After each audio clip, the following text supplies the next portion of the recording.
we're gonna start with the what probably like 90% of a pack review. Yeah, it's around that much. I mean, we're hitting everything we can. There's only a few cards left unspoiled, and there's one or two things we don't know about current cards, but may as well just hammer them out now.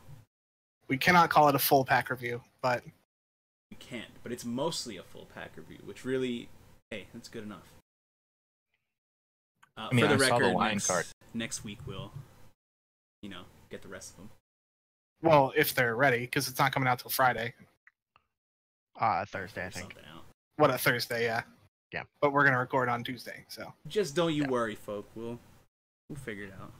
I think people will get them, and then we'll have access to them. But yeah. Whatever. Take it away, Luis.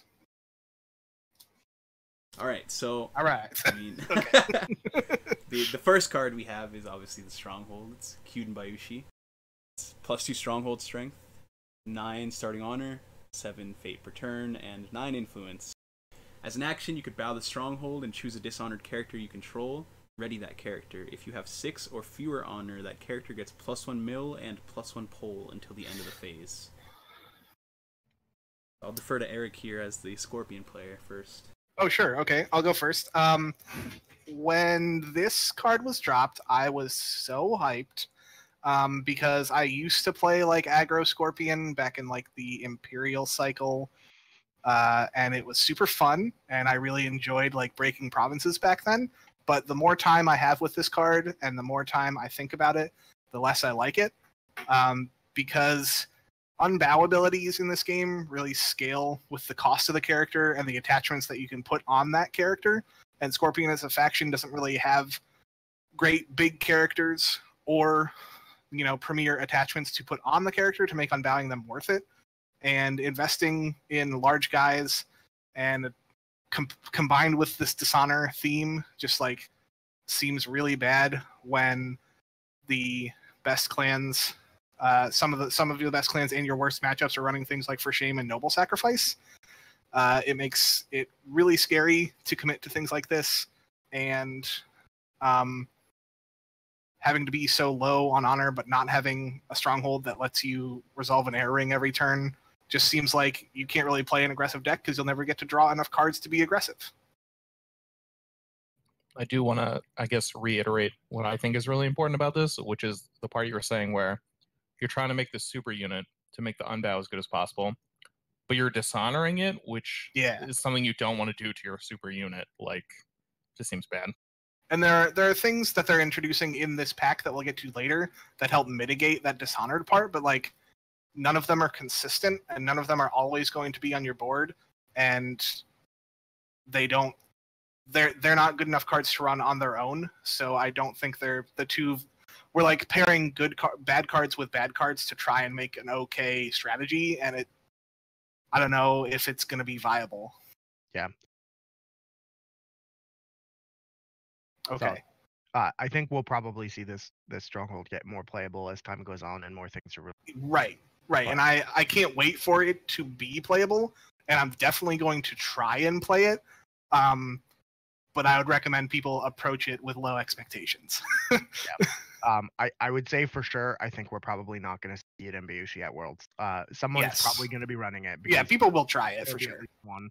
But I would be very surprised if we saw any Kyuden Bayushi in the top whatever. Right. Anything. Right. It certainly will not be in the top tables. Yeah. I mean, I would take the over on that.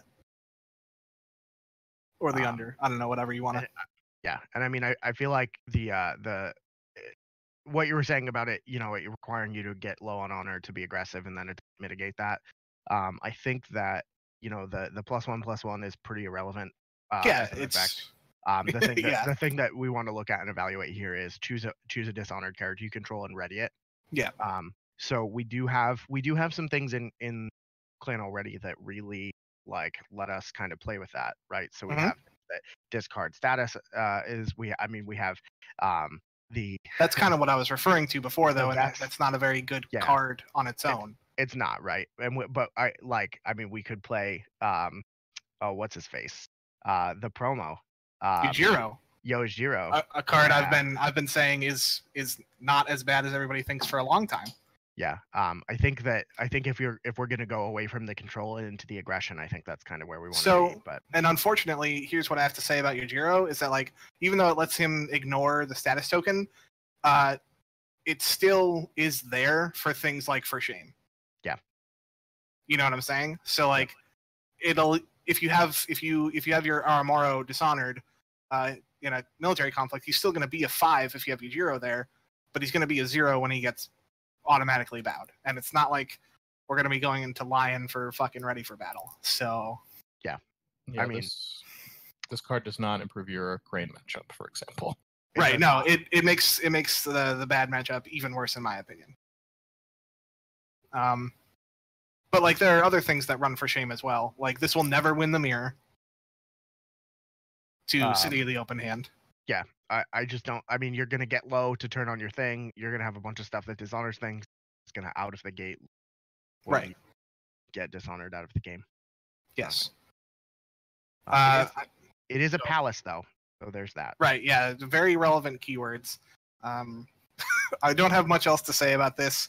There are ways to quickly. I'm just going to find things to talk about until Luis gets back. The 9 honor is relevant with assassinate and now ignoble enforcers, which we'll talk about in the future. Being able to turn 1, get your honor to 6 to trigger it. Ignoble enforcers also allowing you to lose 3 honor, but assassinate probably being the more consistent and better option to do so. But I mean, the best turn 1s for Scorpion are banking money and not really like just gathering information and not taking too many breaks. So this doesn't really play into that strategy that we play right now. So I'm like, this is a cornerstone for something that doesn't exist yet. And I'm super excited for the possibility of it. But right now, it is not viable. Yeah. Hello. Hello. Thank God. And just in closing, upon further research, it turns out that there is only one other palace in the game, and it's not the one that you're thinking. Palace? It does not. Nope, The Imperial Palace. that It does not have the palace keyword. That's funny. The only other thing that has the palace keyword is Kyuden Bayushi. Okay. Interesting. So the Imperial Palace, not a palace. You heard it here first, folks. I assume you guys went through all this, but really, I've got 5 words. City of the Open Hand. I love this card. I love what it can potentially do in the future. City of the Open Hand is an abomination of game design, and there's no way this card can probably ever compete with it. I don't see a world in which this card can ever compete with City of the Open Hand. It's just not going to happen. I'm going to play the shit out of this card casually. Yeah, it seems really fun. It seems like it's going to be better in less competitive environments. I'm not a fan of having 9 influence. I'm not a fan of having 9 starting honor, despite wanting to be lower than them. Like, right. You're begging for a whole lot of bad stuff to happen to you in a deck like this, in which you are just hemorrhaging your honor away. Mm-hmm. The 9 influence gets me every time. It hurts, dude. It just makes me laugh. I know Lion does it, but I mean that 1 influence it stinks. Oh, It's so a no, huge difference. I actually think it makes a huge difference, Yeah. especially if Fair if you're Splash's Dragon, where everything costs 2, it's like one less card. It's a big deal, and Feels it's bad, so man. dumb that this is 9.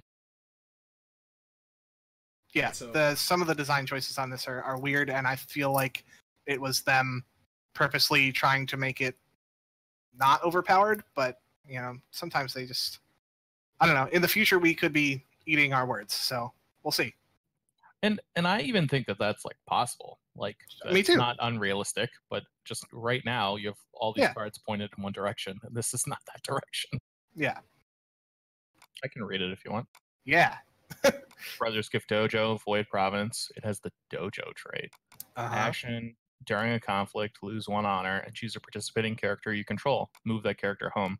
Limit twice per round. Unless you choose a dishonored character you control, right?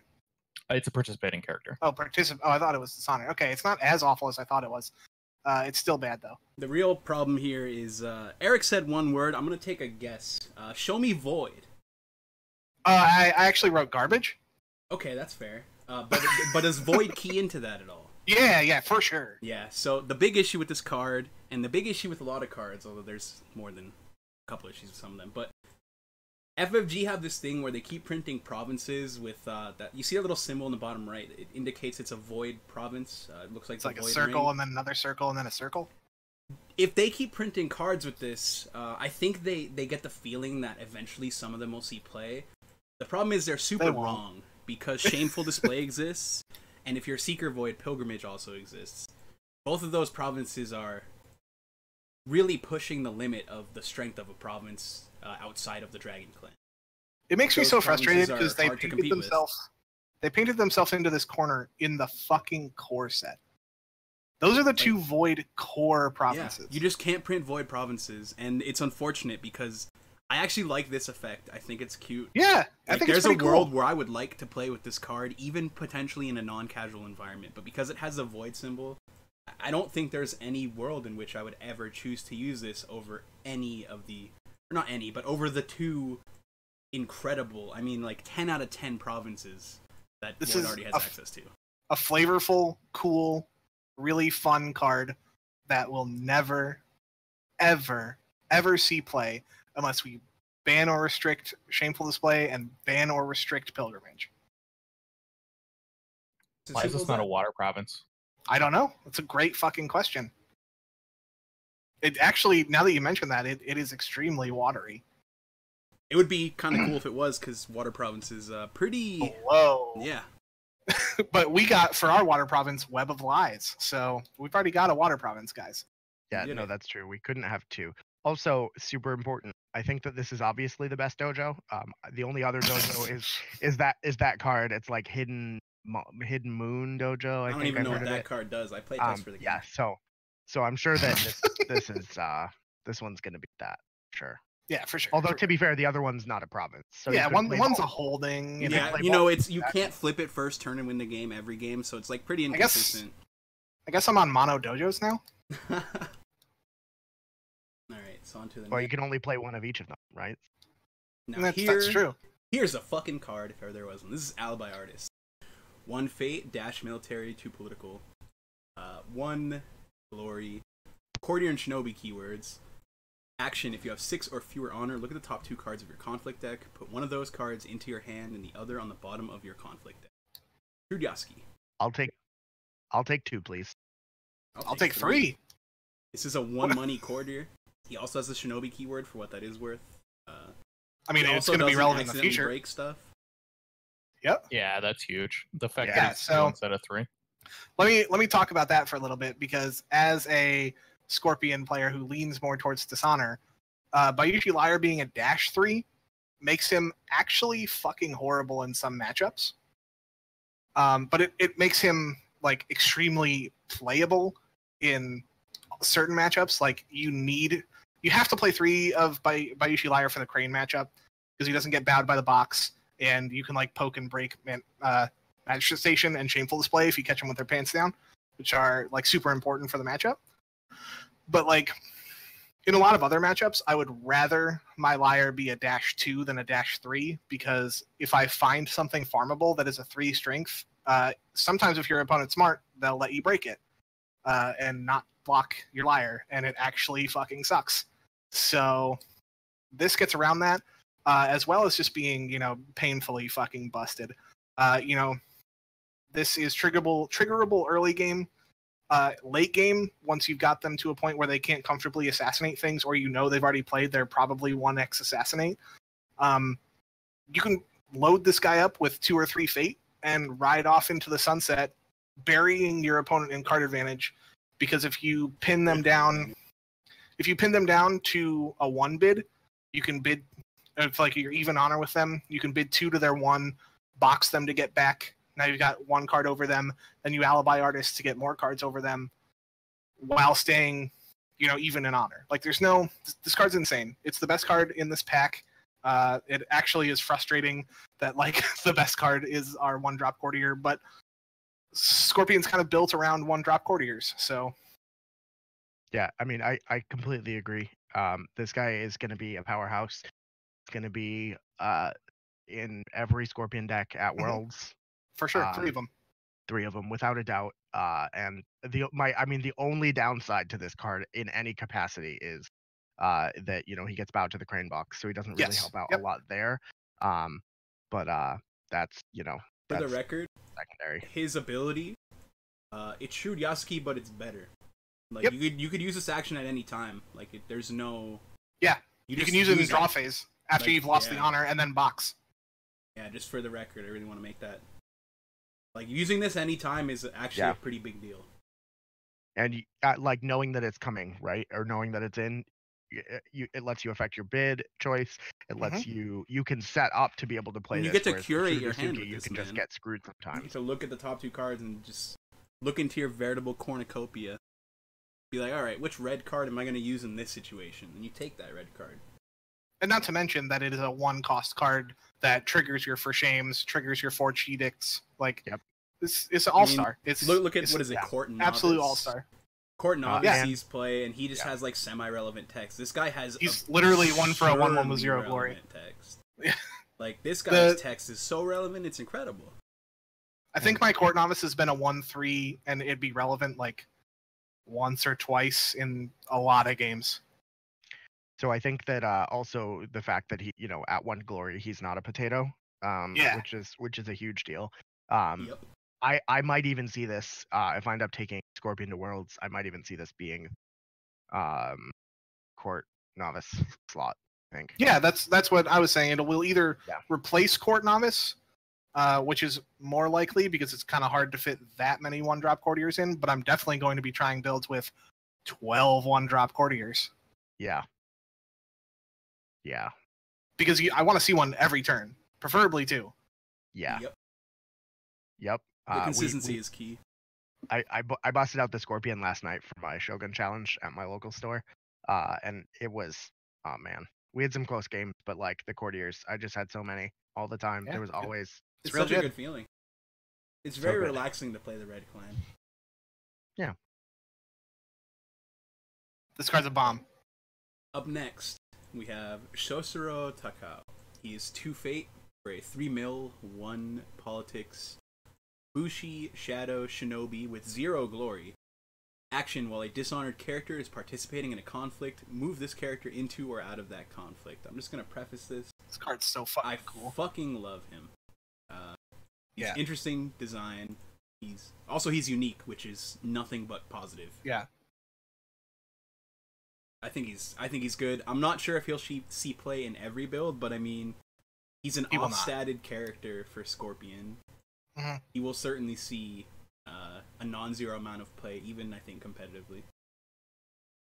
Narishma sees play as basically a 2-mana 3/1 blank. Yep. Yeah. I mean, Kaizen sees play as effectively a 3/2 blank. Off-statting for your clan is very important. Yeah. Like, again, like he said, a good example is like Kaizen or Narishma. Kaizen, who kind of had a bit of a moment in the limelight because of Hawk Tattoo, but no longer does.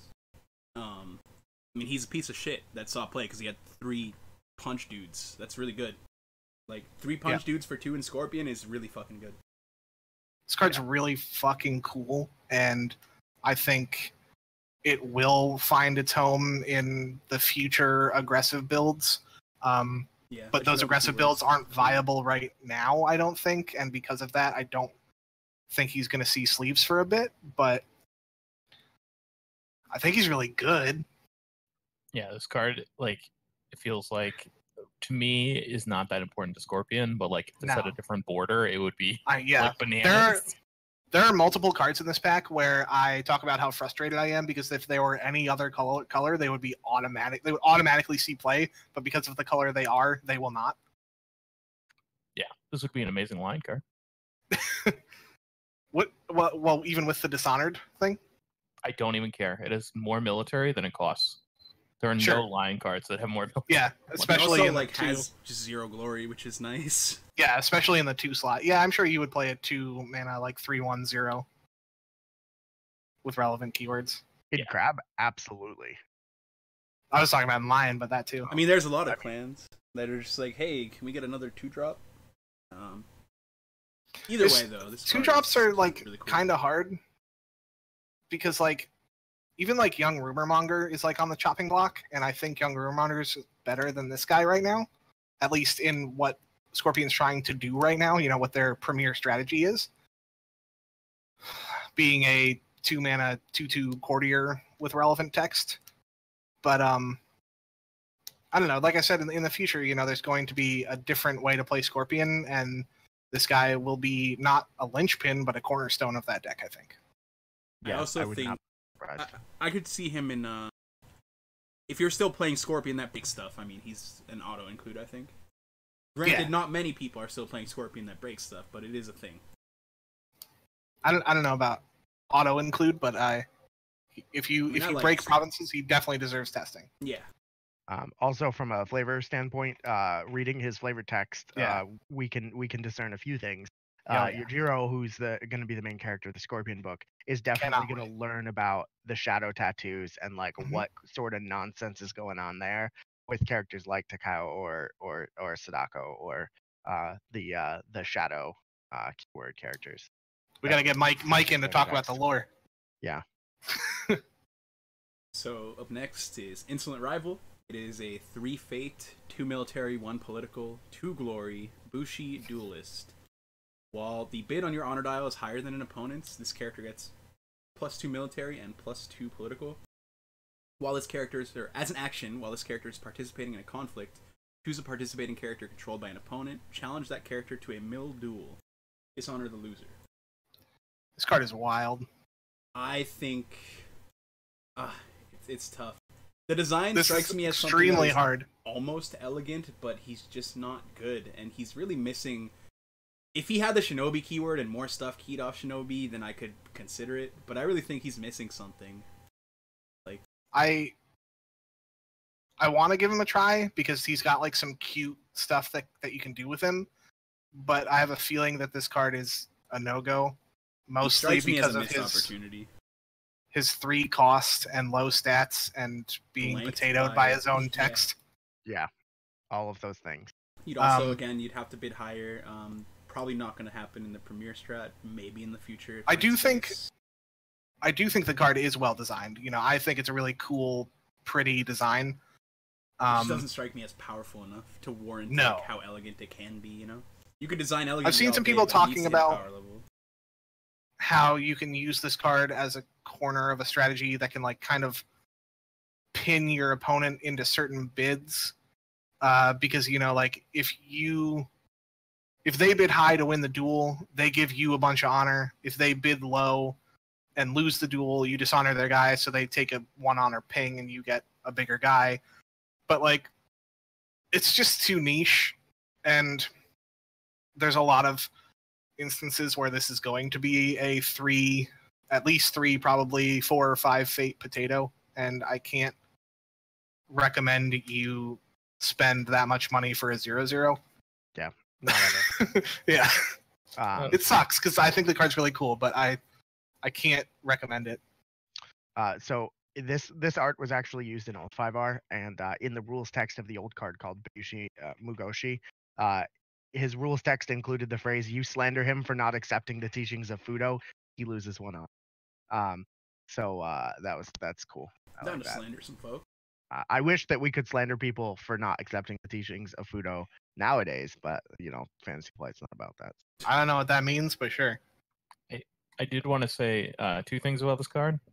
One is, if we ever get to a point where everyone doesn't slam 5 every turn, this card will be bananas. Yeah, sure. And the second thing is, props to Fantasy Flight for finally making a duel that is kind of elegant, is kind of relevant, and because you're never gonna want to suit this guy up.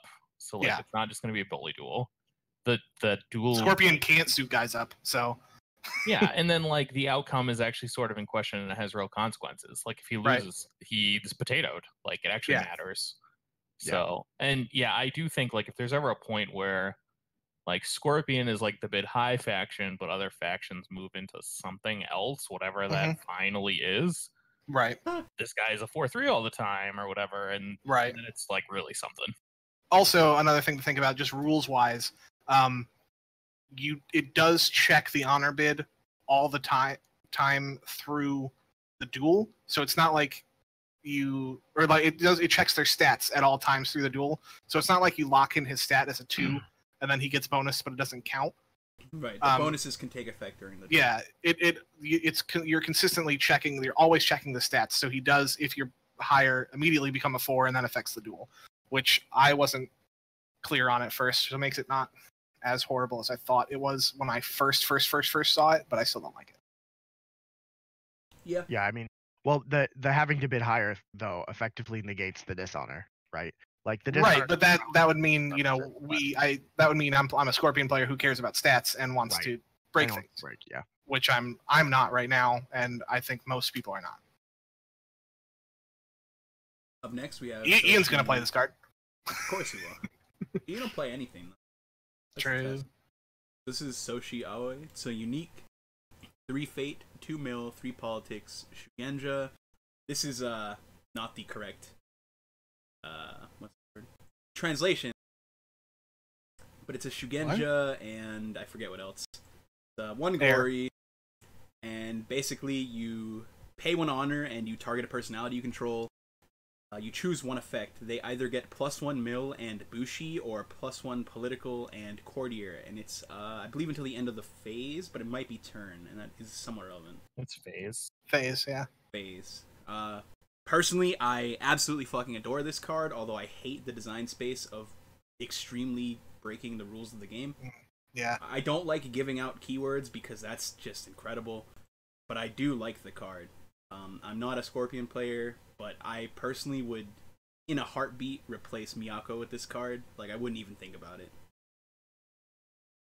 I mean, that's a blanket statement that's a little hard to talk about. Like, if you were playing a build with 10 conflict characters and 6 of them cost 1 money, would you do that? Right. Yeah. Sometimes.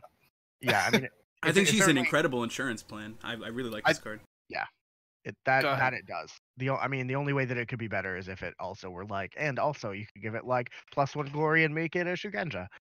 Yeah. But, that'd be sick, actually.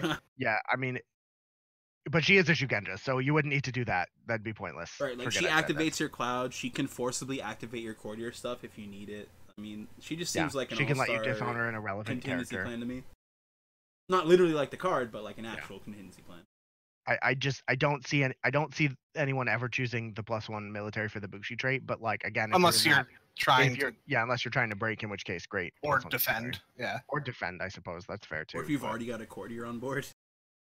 I mean, but the point is she's so flexible. Like, you can have what could be a bad flop, and like, oh no, I have a courtier now. It's okay. She could target herself, as far as I know. Like, just there have been games where I'm playing Scorpion, and I have been in a commanding lead of a game, and then not flopped a courtier for a turn, and go, oh shit, and then I like drop 2 provinces that turn, and suddenly like things are real again. Yeah. And this card can stop that. That being said, is that worth like pretty much like a whole turn's worth of money? Maybe. I think you guys are way too high on this card. I'm trying to reel them back in a little bit. I mean, I think the ability is good. The fact that it's in the 3-cost slot, I think, is going to be tough for a lot of decks. I probably don't see this guy seeing a lot of play, or this Shugenja lady seeing a lot of play.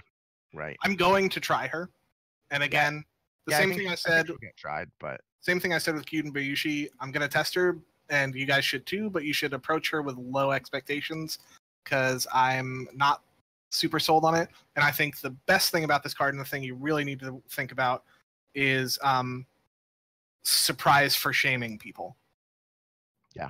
Which is where I really think her text is at its best. Yeah. I mean, she causes everything to threaten force shames. Right. Your Zokujin can now force shame dudes. Yes. But like having a Zokujin and Aoi on the board is a lot of money that a Scorpion deck is going to have trouble doing anyway. But I know what you mean. Yeah, and I guess to like kind of go back, like you never care about the +1. Like, yeah, I can see that someday, if there's like some broken Bushi card, like fine. If FFG ever cares about that keyword. Yeah, exactly. But like if you start playing for Greater Glory and Scorpion, it's gonna be good. All right. But in like the real world, like if your deck, we were talking before about like, oh, you don't want all these 1-drop courtiers. Like if you're not playing some of them and instead you're playing this card, like why aren't you just playing some of them? Yeah, no, I agree. So like If you're ever Yeah, I playing mean- For Greater Glory and Scorpion, you say, well, me and Eric, we know a Lion Splash Scorpion player. Oh, he's a beast. That sounds He so doesn't- bad. He does not play for Greater Glory, I can tell you that. Right. I tried it once back in like core. Sorry wasn't to hear good.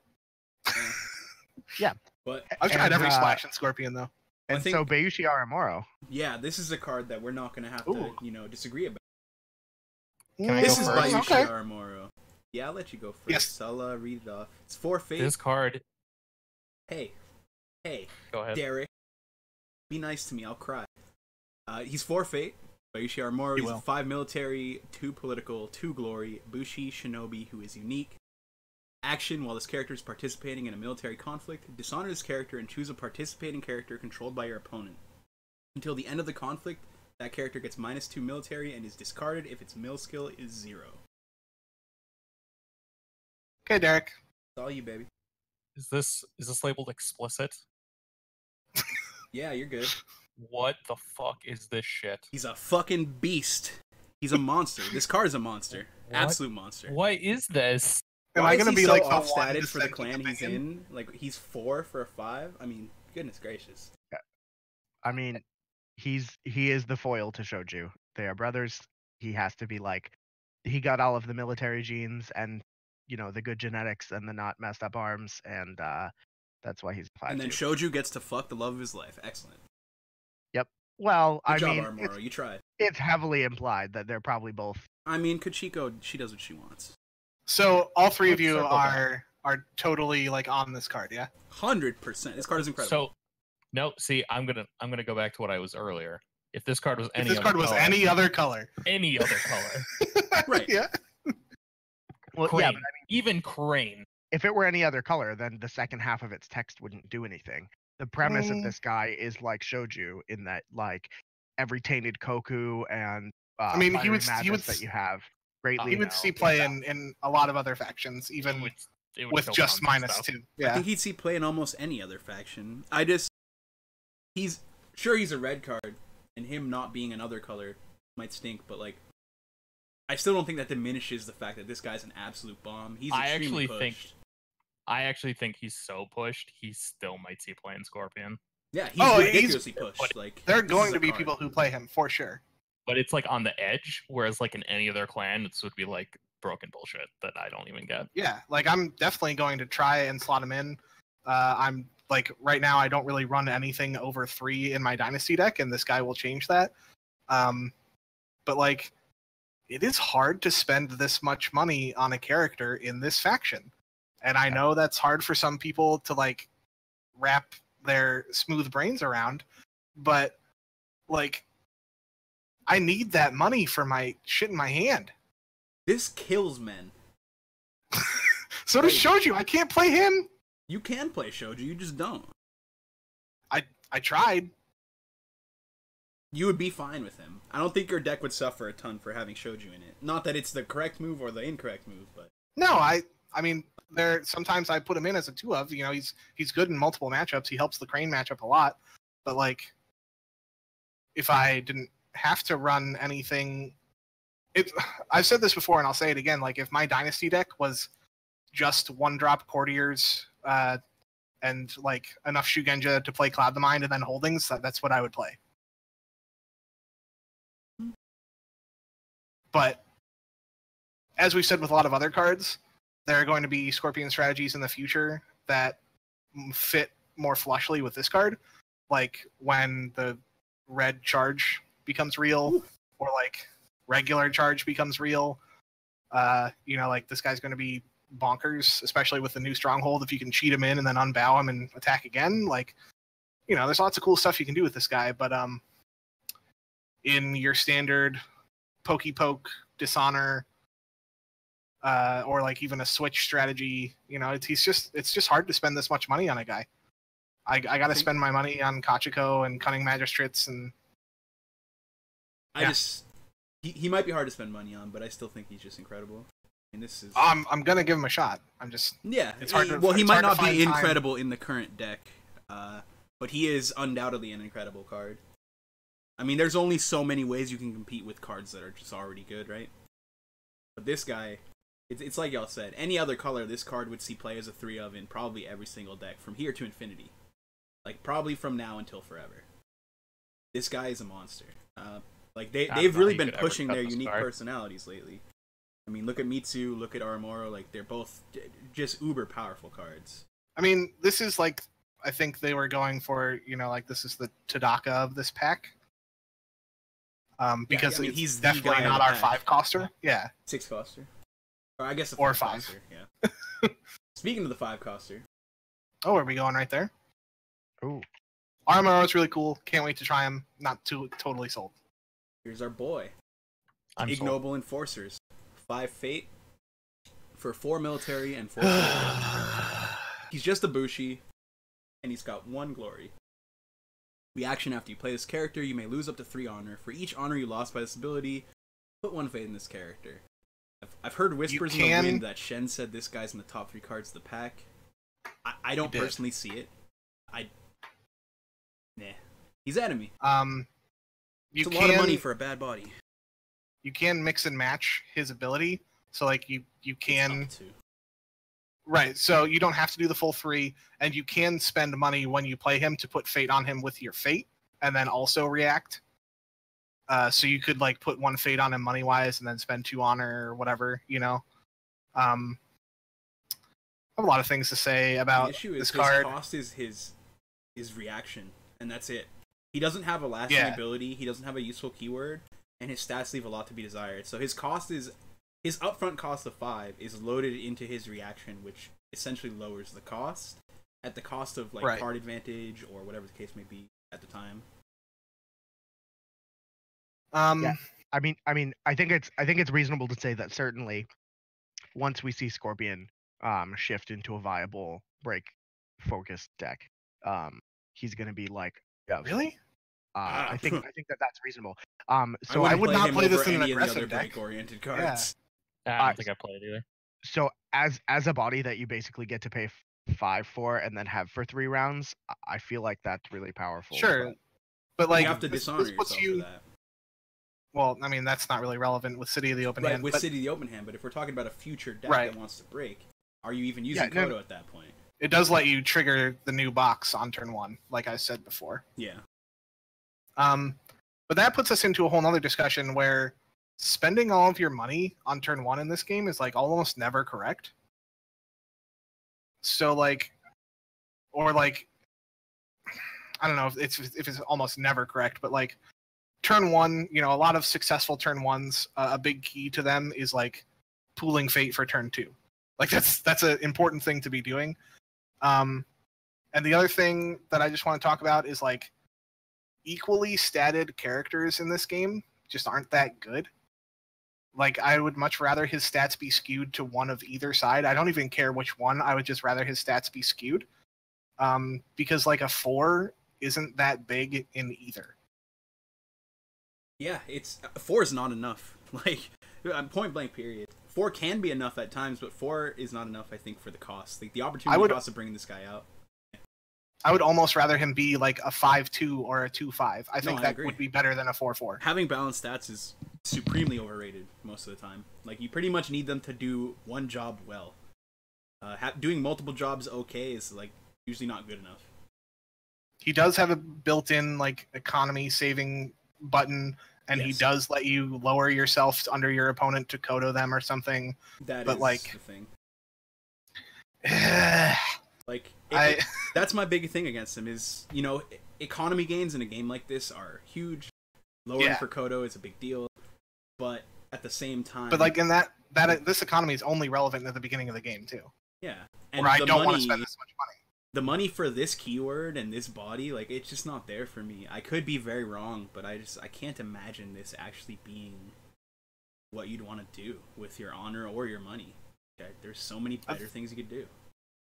I thought it'd be really cool because there's 2 guys in the art. So wouldn't it be cool if like the front guy clearly is a Bushi and the back guy was a courtier? Like if you give him 1 more keyword, this card's probably playable, right? Right? Wouldn't that be cool if he was a Bushi courtier because there's 2 guys and has balanced stats? Yeah. I mean, it would be much closer to playable. Just being a Bushi is just an incredibly bad feeling right now. That's basically blank. Yeah.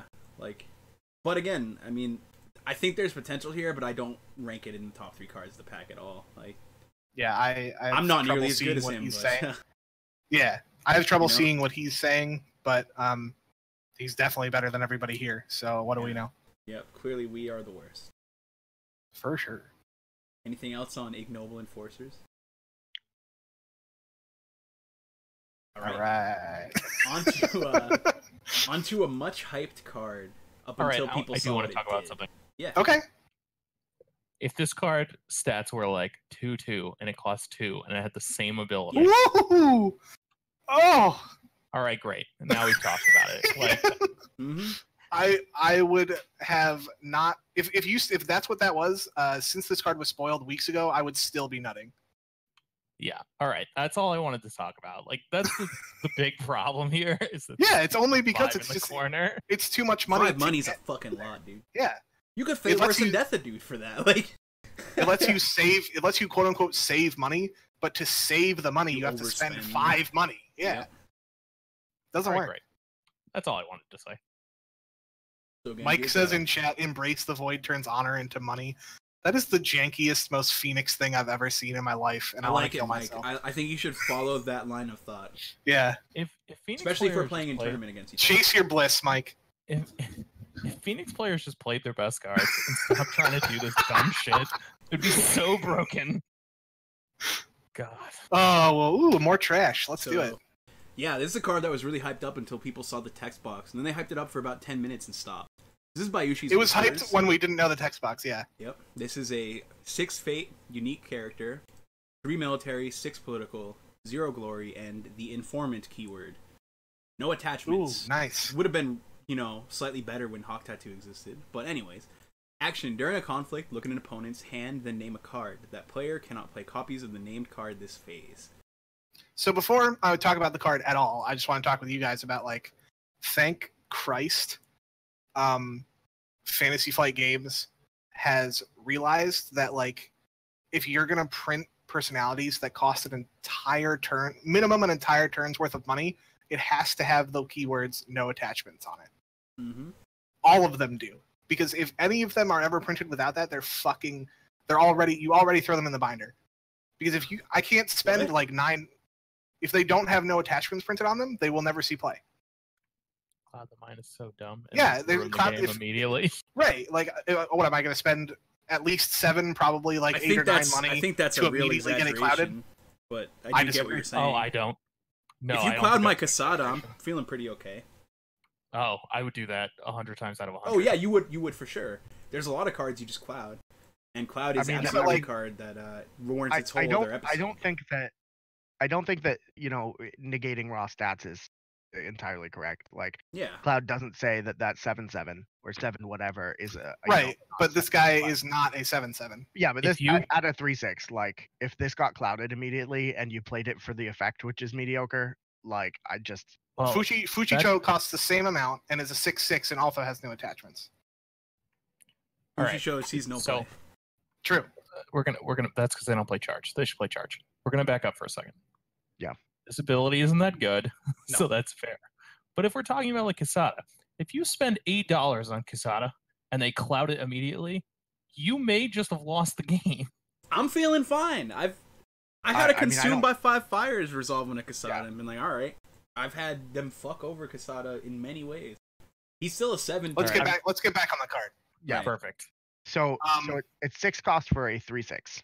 Yes. There's this card called Meek Informant that I like a lot more. It's also a lot better. Yeah.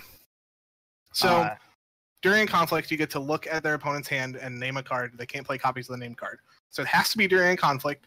So you cannot get it out at the beginning of the conflict phase. So if you are first player, they have an action window to play the card before you can look at their name and play it, which already makes this kind of shitty. Again, the Meek Informant exists. Being able, I'm just gonna straight up steal this from Jade Throne. They compared this card to Kitsuki Investigator and Fuchicho. Yeah.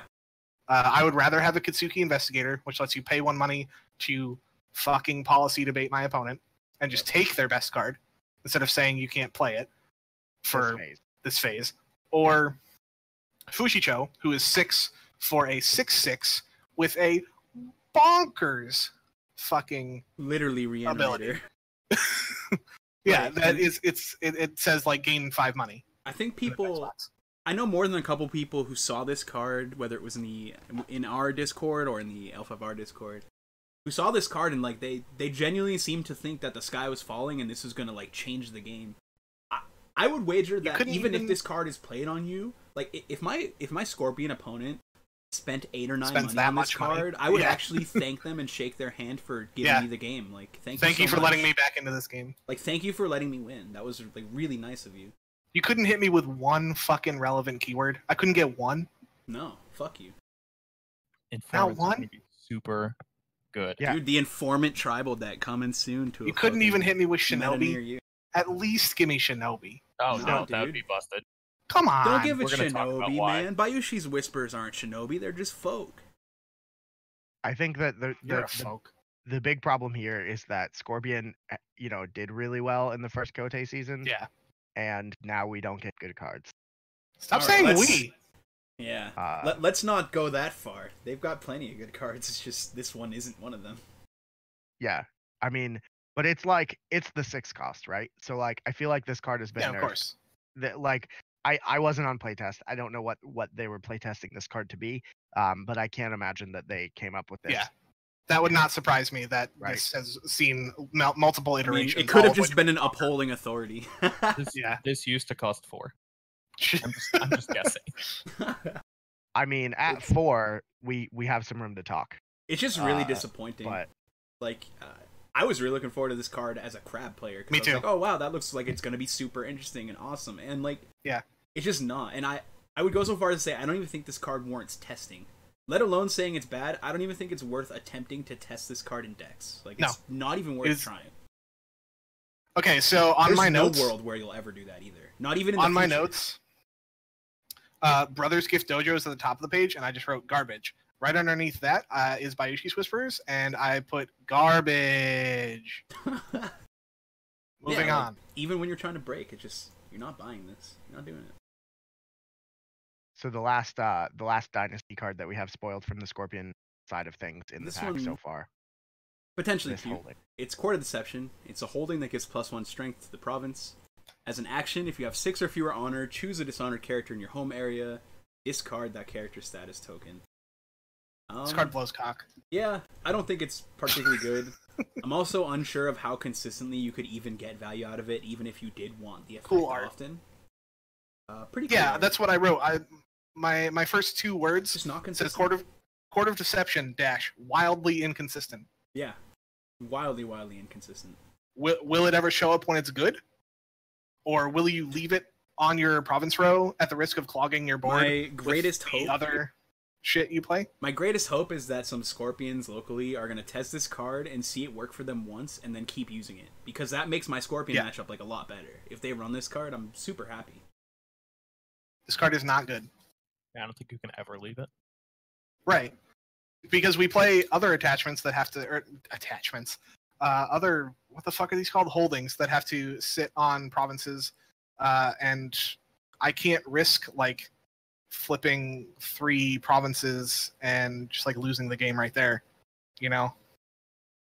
Province holdings. What the fuck am I saying? I can't risk flipping 3 holdings that, like, don't do anything to help me on the board and just lose, you know? And, like, this just... My guys have fucking 0 glory anyway, and like, it's not that hard to get rid of status tokens in this game if I really need to. It's not good. I don't fate my guys anyway. I don't care. I mean, you have a dude who does that, and he's also a Shugenja. Like, And we have Young Rumormonger, so who knows? so I can throw that dishonor token onto a Meek Informant or something. This is a bad card. Anybody have anything to say on it? Speak This now or card's bad. forever hold your peace, because the next Yeah, card, no. oh man, I'm really upset. The 8 holdings. There's 8 holdings in Scorpion that have to see play basically right now. Maybe now 7 now that we don't need 3 favorable grounds. But like, there's nothing I can cut to put any of these in, and I'm not going up to like 10. You know.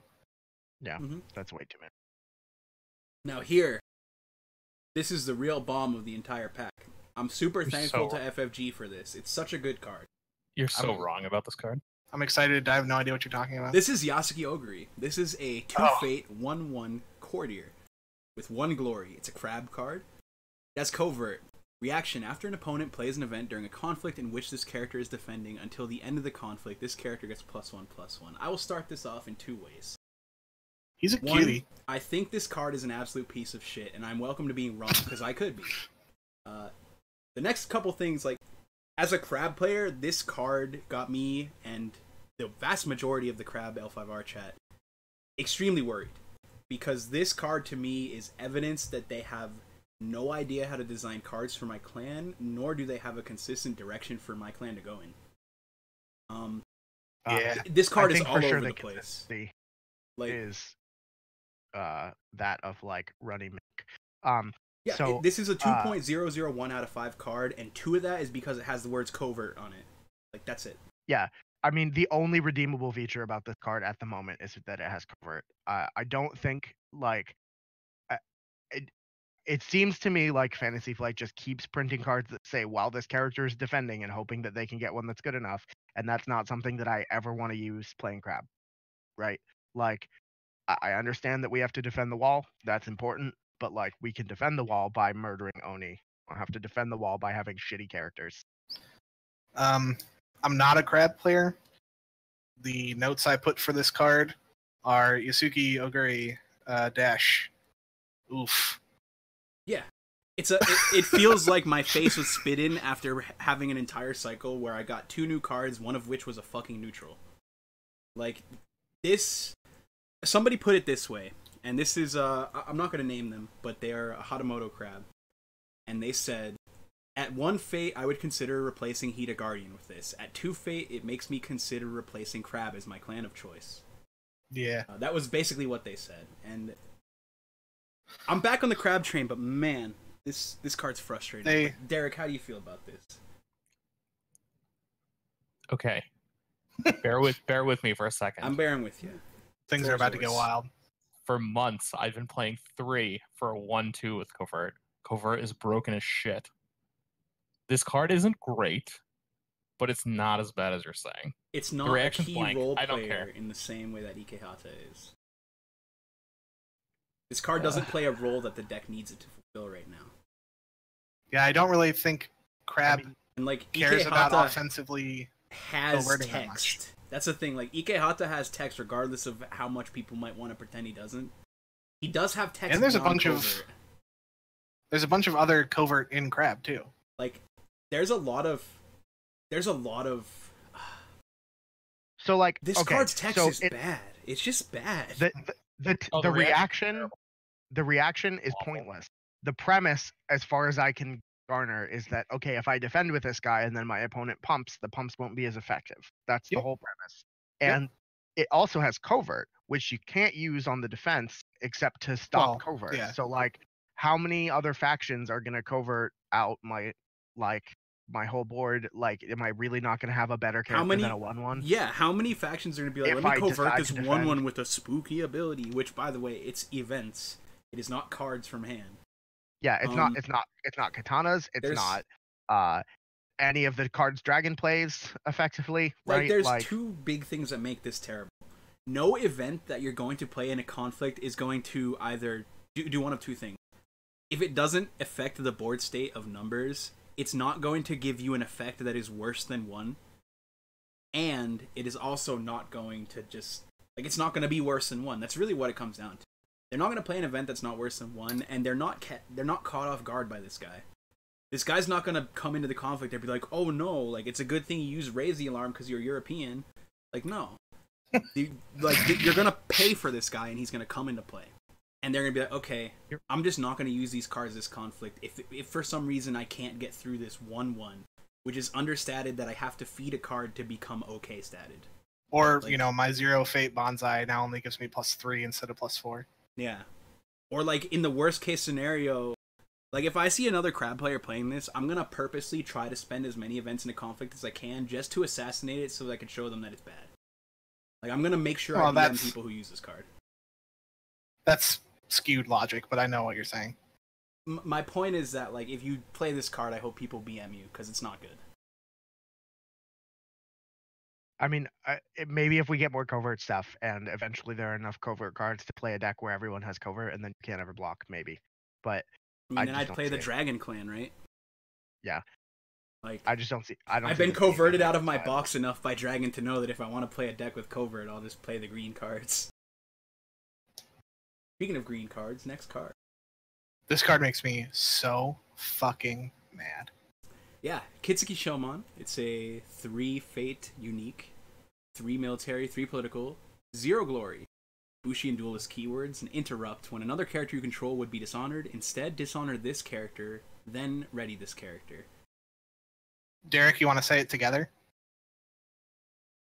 I'm not sure where you're going with this. If this card was any Oh yeah, other if this was any other color. Yep. This is unplayable garbage. I saw Phoenix players foaming at the mouth for this card. Yeah, no, I'm on board. God. Yes, If every this other card were- color. If this card were orange, good lord. If this card was red, Oh my god. Be pretty fucking good in yellow. if it was crab, I wouldn't care if it was crab. I got no glory, dude. What need have I for glory on the wall? yeah, but you would play this card in crab. No, I wouldn't. Really? Nah, I don't think I would. How do I make space for this card in crab? There's the 3-drop spot's pretty competitive already, but yeah, I mean, certainly it's good. There's definitely a Yeah, no, spot it's for good. it. It's not like Can you I'm imagine just if it was- saying like If this was a Daidoji Iron Warrior type thing and it was a crane. oh yeah. Good. Oh my god. Woo! Like I mean there's just a couple issues with it. Unbound effects are powerful, and it seems that Dragon players like have a particular interest in this card, at least in testing, because it shores up the Scorpion matchup, which seems to be the one matchup that they don't instantly win at this point. The issue is like there's a couple things with this. If for some reason like the Scorpion player is still gonna play away the Scorpion early on, they could just do it before this is bowed to miss like a big part of the effect. Which again, they probably just wouldn't play that into it. But regardless, it competes with the incredible Dragon 3 slot. Yeah, I mean, what are they you gonna have- cut to fit this into? They have outright busted cards in the 3 slot. You can't compete. Like I was upset when I had to because I was pretty high on Volcanic Troll, and I was pretty upset when I learned the sad truth that like Volcanic Troll can't make it into their fucking dynasty as a 3 mana 5/5. So like this chick's not getting in there. There's no way. I mean, it effectively makes the Scorpion matchup slightly better, and I don't think it really does anything against any of the other clans. It's easily Right. played around. Like I mean, maybe some Crane better. I don't really think she improves the Scorpion matchup that much because it's very easy to play around. Yeah, no, that's true. And again, like you weaken the matchup by having to run less good cards to run this card. And Dragon Glory isn't even that high. Like if Well- this was well, another clan, It's there are naturally some- like okay. There's some random big bumps, but like you have fucking Master Alchemist now, so like So I would you say get to also, resolve the firing for a fate. it's not That's not fair. that easy to play around, right? So when another character you control would be dishonored as the cost, the Mhm. cost does not include the dishonor. So even if she's already dishonored, you could Sure. still ready her. Did they rule that? Because I remember there being big rules discussion about it. And I believe the- she might the have effect- to change. about it, but the effect doesn't. I mean, the effect is dishonor this character, then ready this character. Oh, so actually no, because it's then, and they've Then, been wording yeah. things then lately. So we might actually see it not be readied if it doesn't also get dishonored. But I think that you can't use it if she's already dishonored for that reason, because the then screws it all up. yeah, even you though can it's use her definitely if she's ready side, though, already ready, You could, yes. because the game state changes and you fulfilled the Mhm. cost. I don't think cost count is changing the game state, so I still think you can't do it. If Huh. the cost does nothing, I don't think you can do it. But I'm pretty. I would be Right. surprised if you said I mean, you couldn't. Do the it if crazy she was- thing if is, she like, was honored and ready, or We're if going she was all in honored and depth on this. ready. And the end story is that like even in the ideal scenario, she's just like maybe okay. Like Well, Unbow yeah, I mean- is so strong, but like she's so niche. She's so niche. And this is the faction to do Unbow in, because you have all these fucking bonkers attachments. Mhm. But yeah, I don't. The thing like, is, when are you I'll- gonna tower her over basically any other option? Right. I challenge you to tell me what you're cutting for it, and then we'll talk. Because until then, there's no reason to even talk about this fucking card. Yeah, like she's competing with Raitsugu and Investigator, which are some of the best cards in the game, let alone the best 3 drops. Yeah, she's not gonna win the fight over Investigator. That's not ever gonna I don't happen. even think she's better than the fucking troll. I agree. I agree too. It's so annoying. It makes me so mad. Yeah. So I think we're to the point where we're ready for the moment we've all been waiting for. Is that? Here it is. Oh, we already did Alibi Artist.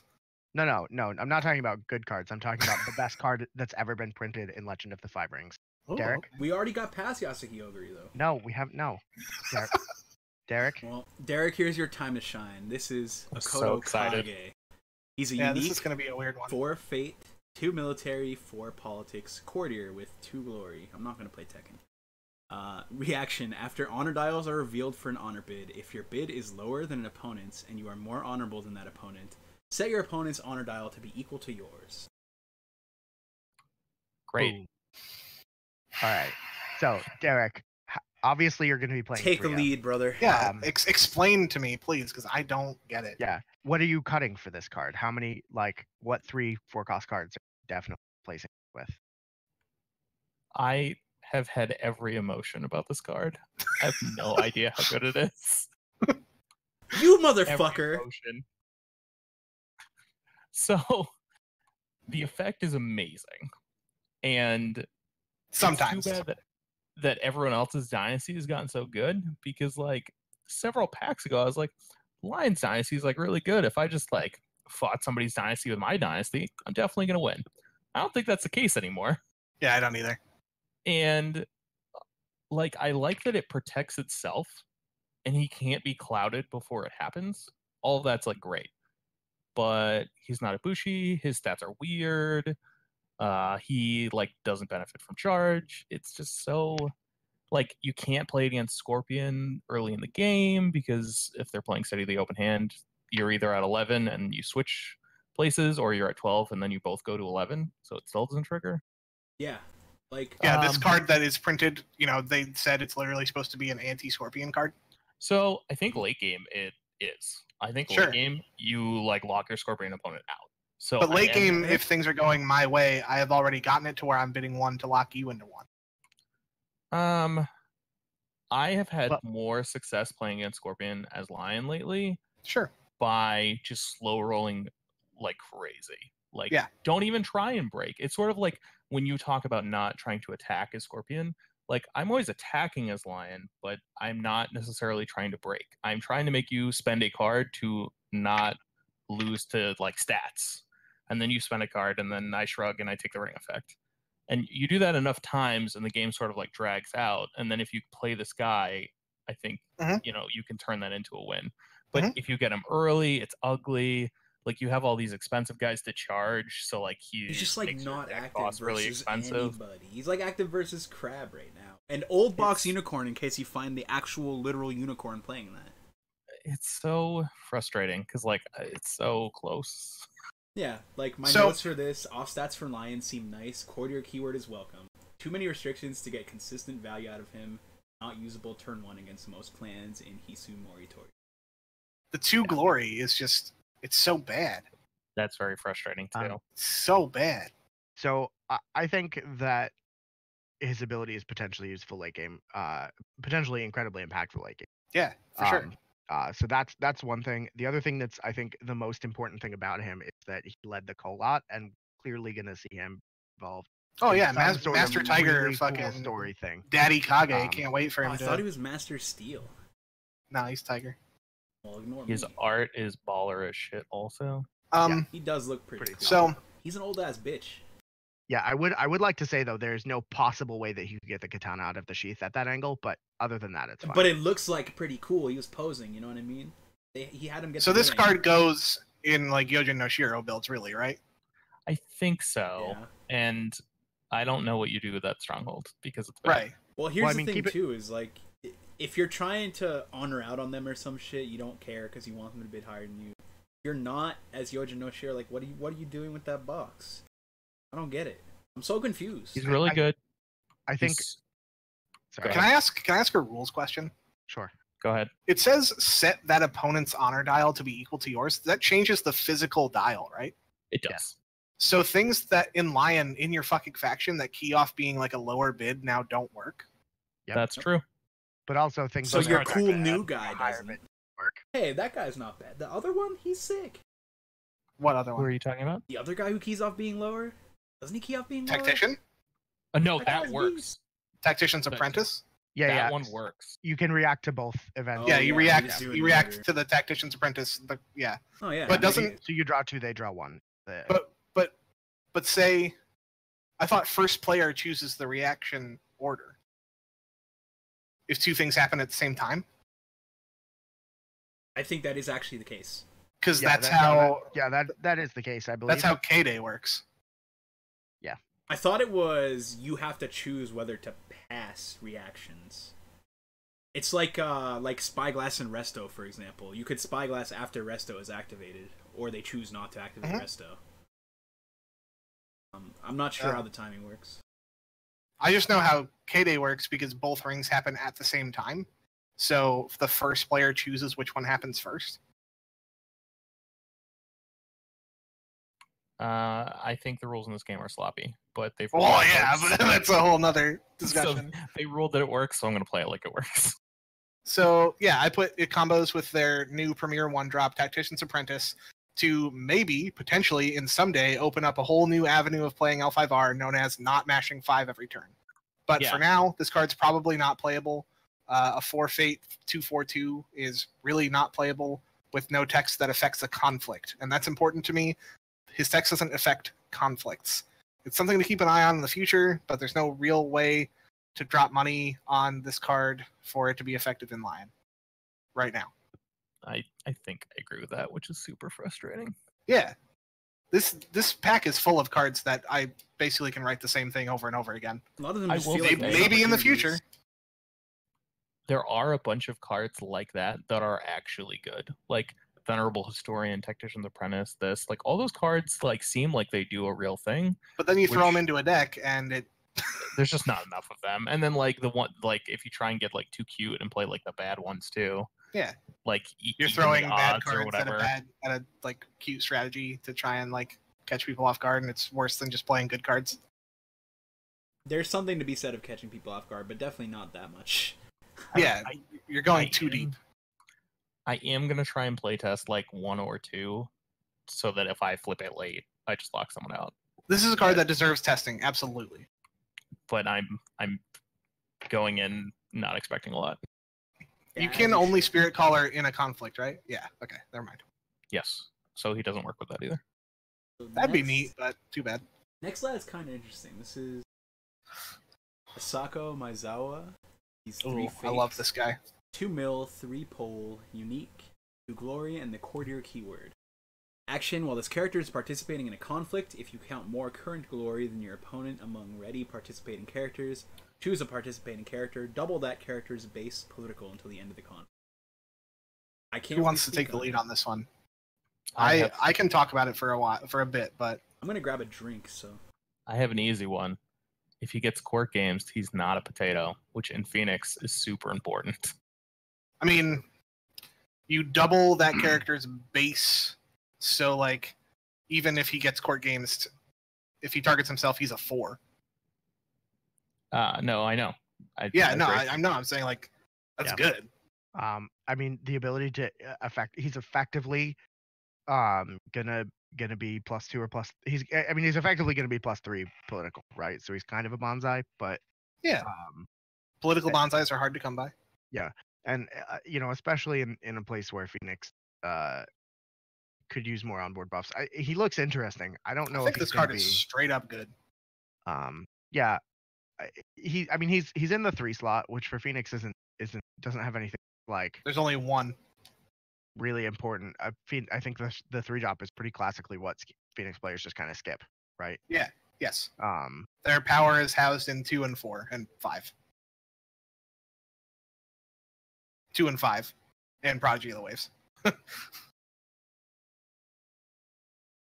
I really like playing like courtier focused Phoenix because they kind of have two play styles. Am I alone? Did everyone disappear? Hello? Oh, I'm still here. Yeah, I'm here. Okay, sorry. I really like playing courtier focus Phoenix because they kind of have like two ways they can go. The courtier focus, and now the much more popular Shugenja focused builds. I really think this guy is cool as shit in like courtier focused old box Phoenix. Definitely first stronghold Phoenix. It's all you have to do is to say about this is that it's a playable Phoenix 3-coster, which is something they don't have besides Yojimbo. And I can't wait to build another courtier focused Phoenix build and test them out because that's my preferred way to play Phoenix. Yeah, it's certainly going to be interesting. Control Phoenix making the comeback, dude. I'm about to play Hard Dishonor Forged Edict Splash Phoenix. You better believe it. Shouts out to Isawa Jim. I think that's a real build, or more likely the build would be old box splashing Crane. Yeah, I was gonna say Dishonor Phoenix runs out of steam like nobody's business, but still, shouts out to Isawa Jim. I do like that. Splashing Crane for Soul Beyond Reproach, Noble Sacrifice. Yep. Yeah. That's gonna be a move. That sounds legit. Like, I think that's a real deck. Old box is finally real again, dude. I think Haughty Magistrate is fantastic, and I think this guy plays very well. Haughty Magistrate's a fucking bomb. That card is painful to deal with this craft. The only other 3-drop in Phoenix, obviously we have Haughty Magistrate, which isn't playable in Kyuden really, and then we also had Radiant Orator, which was like on the cusp of being playable, but it has a really shitty stat line, which is what's really holding it back. Stats are bad. Yeah, the stats are terrible because it has a really powerful ability, but like it just wasn't good enough. And I think this guy is more in line with what a 3-Fate Phoenix character should be. And I'm gonna sleeve the shit out of this guy, and I like him. I'm gonna give people +2 glory. Yeah, I'm unsure how to feel about him overall, but my instinct is to say that I like him. I like him. Pumps are good. Yeah. No, as Supernatural Storm has showed us, political pumps are good. Right, but no Shugenja keyword is tough. Yeah. No, it's in a different build than a Shugenja focused build. Yeah. This new build would be playing just enough Shugenjas to play Cloud the Mind. Speaking of bombs, let's get into the next one, cause oh baby, let me lead the charge. I know. Utaku Tetsuko, 3 Fate, unique. God fucking damn it. 3 mill, 1 political, 1 glory. Bushi, Cavalry, Imperial, and Magistrate keywords. While this character is attacking, increase the cost of your opponent to play increase the cost for your opponent to play cards from his or her hand by 1. This is a fucking monster. Why I didn't even realize yellow? it had flavor text and didn't just have the ageless clone keyword. No, it's better than Ageless Clone by a lot. It's all Yeah. cards, and No, it's it's only your all opponent. cards. Oh good. It's but not like, symmetrical. oh man. So like, can I just say I want to see this hit the board with a watch commander on it, and then Oh my god. just watch people cry. Not allowed to play cards. In my notes, I said I want the Scorpion player in me wants to just sit here and scream at my monitor and bash this card because I hate everything about it. But the more logical, like real person inside of me says this card's like really, really good for the game and needs to exist. This card is I incredible. wish this card was yellow. For me, It this should is an be instant yellow. 3 of in any unicorn Yeah. deck. This is easily replacing. For anybody who might still be playing Giver of Gifts, I'm not sure how many are. I personally wasn't, but like I'm replacing Shut up. Nergui with this. I'll replace Giver of Gifts. No, Giver of Gifts is not that good. This easily replaces Giver of Gifts. No, I agree. I just don't want you to give shit on Giver Gifts. I absolutely will. That card's not that good. Satoshi Alright, whatever. fetches this, by the way. Satoshi is running a lot of unicorn It is builds. Imperial. Satoshi fetches It this. is This Imperial. is very crucial. Unique. I don't. And nothing but good. Before this, I don't really think Satoshi was like that playable in Right. Unicorn. He's more but like playable this now. definitely adds in. If you ran like 3 Satoshis and 3 of this guy and like 1 Swift Magistrate just for like cuteness if you wanted to. Mm-hmm. I like card this drives card me insane. so much, dude. Yeah, I I'm can so feel excited. Derek's pain from here because this card should be yellow. There's no reason that this card shouldn't be yellow. I mean, Crone yeah. in faction probably gave them pause. Unicorn is just having a two. better This in lion. concert with Crone is Might actually be ridiculous. much. Like, Yeah, but actually now- ridiculous. But now Unicorn is just going to put in Ageless Crown. Yeah. Yeah, I'm just gonna. They're gonna I'm just put switch Ageless to Crone in Unicorn their and play this. dynasty. Yeah, just splash. I would Lion much and tell rather everyone put you're Ageless playing Crone Lion. in my Just conflict than Ageless Crone in my dynasty, although this is better Ageless Crone. Por qué no los dos? Yeah, do both. Lion Splash I on don't- Unicorn already has legs. I don't think she's as brutally as insane as everyone was thinking when she's first released. Like, it's no guest of honor. Right. Yeah, I mean, I think it's brutally insane. I think it is. Having, I think taxing, which is what this is, you know, like as it's dubbed in like the magic mechanic of taxing. I think it's a good mechanic. I think it makes healthy metagames. It just fucking sucks as a Scorpion player, but hey, at least I can still play my cards. It's not guest of honor. it's not guest of honor. Yeah, when I saw Ageless Crone, I thought like that tax might be like part of Lion's identity. So I really thought this was going to be a Lion card. I described literally this card in Lion chat every day for like 2 weeks, and I was like, "This is the card I want." And then they're like, "Oh, we're printing that, but it's purple." Yeah. I do agree They probably with- saw a Lion with player them. asking for it and said no. I do agree with them in that, you know, they might have had pause for having both of them in the same faction would maybe be too much, but like I'm just you- gonna you- play both. Anyway. you did get a little swiped. I feel like mean, you could purple play and both yellow do anyways. already have a very similar design space. So like, I think we're gonna But- see. A lot Yeah, of they're that similar. It's just that aggressive purple's like. too. you know, Why is I this feel like they purple just card? do Hey, stuff better now. Hey, Luis, Hey, what's up? we missed a couple Scorpion cards. Looking at, No, looking at my that's notes. They're all conflict cards. conflict cards. Oh, or conflict cards. Okay. Yeah, My I was bad, gonna sorry. bunch the Scorpion cards together, and then I was like, oh, we should keep the conflict cards separate from the Dynasty. Yeah, I misunderstood what we were doing. Continue. Yeah, no, it's my So- bad. Having done all of the spoiled dynasty cards, with the exception of one, maybe. Do we want to talk about Seven Truth Seeker. now? We're not sure. Actually, That's definitely a dynasty card. it looks dynasty to me, but it could. I mean, maybe. If it's conflict, very oh surprised. man, That card. Yeah, I'd that's a have to read. motherfucker if he's conflict, dude. I would probably have to redo my notes if he's a conflict character. I don't think he is. I mean, let's run into Sep and Truth Seeker then. He would actually be here in Peckwater. He's a 2 Fate, 2/2, Courtier Imperial. Something glory. My assumption is 2 because he's Imperial, but can't say for sure.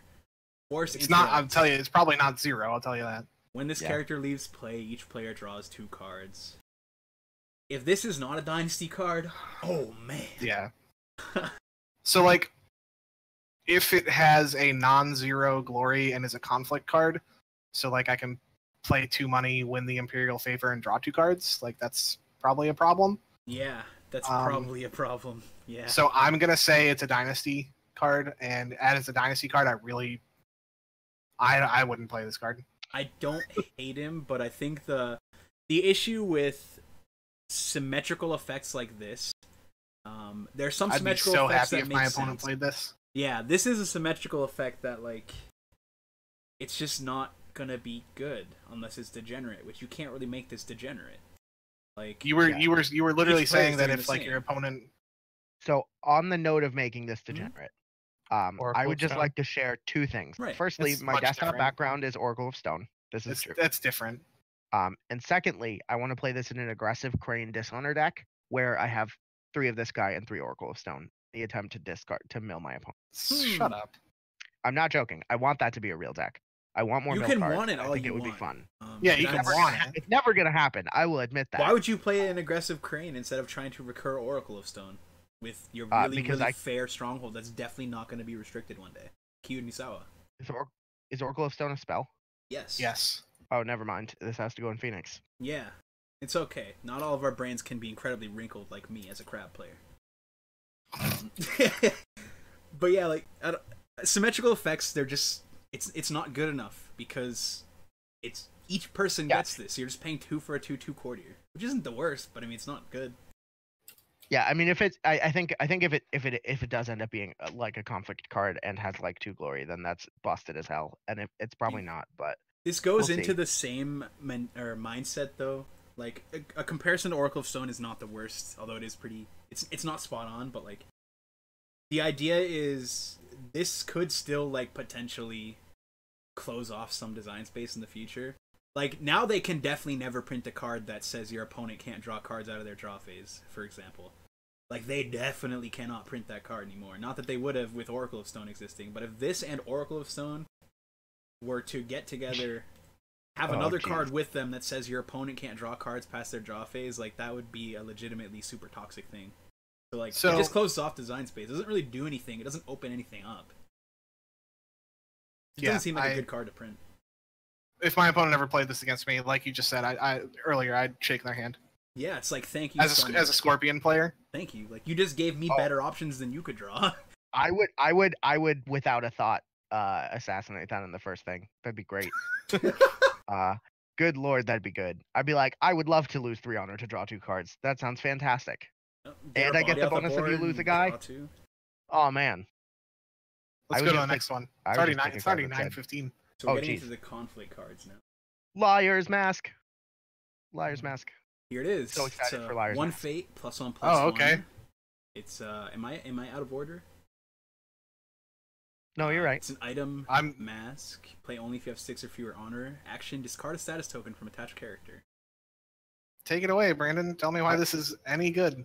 All right. So if you can see it, it is very obviously going to be the best cosplay for Scorpion players, without a doubt. Okay. Have you seen it? It's so pointy. I like the painted nails too. I can get down. If you get in a bar fight later on because people are like, "Why are you wearing that mask?" You could legitimately nose them to death. Aside from that, I don't see the card seeing play. I don't like the restriction. Play only if you have 6 or fewer honor. Like, why? I'll go over my notes. I also don't like it having pluses on it because no, for sure. I put Liar's Mask dash. This card's a joke. I don't want it to have pluses. I want to put this on a Crane character for no pluses and make them not be honored for it. I'd be okay with that. So, like, maybe this card costs 1. We live in a world where everybody plays Let Go, so I'm gonna spend 1 money for nothing. If it actually had the ability, if it like reaction discard a status token from attached character and then also had the action, maybe now we're talking because at least I get something out of it.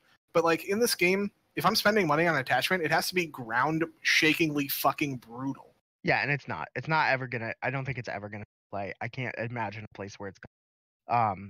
It is important though that the art that this is from the old 5R card is called Bayushi's Guidance, which makes me think that that's Bayushi, like the Kami, because the card has the trait Kami.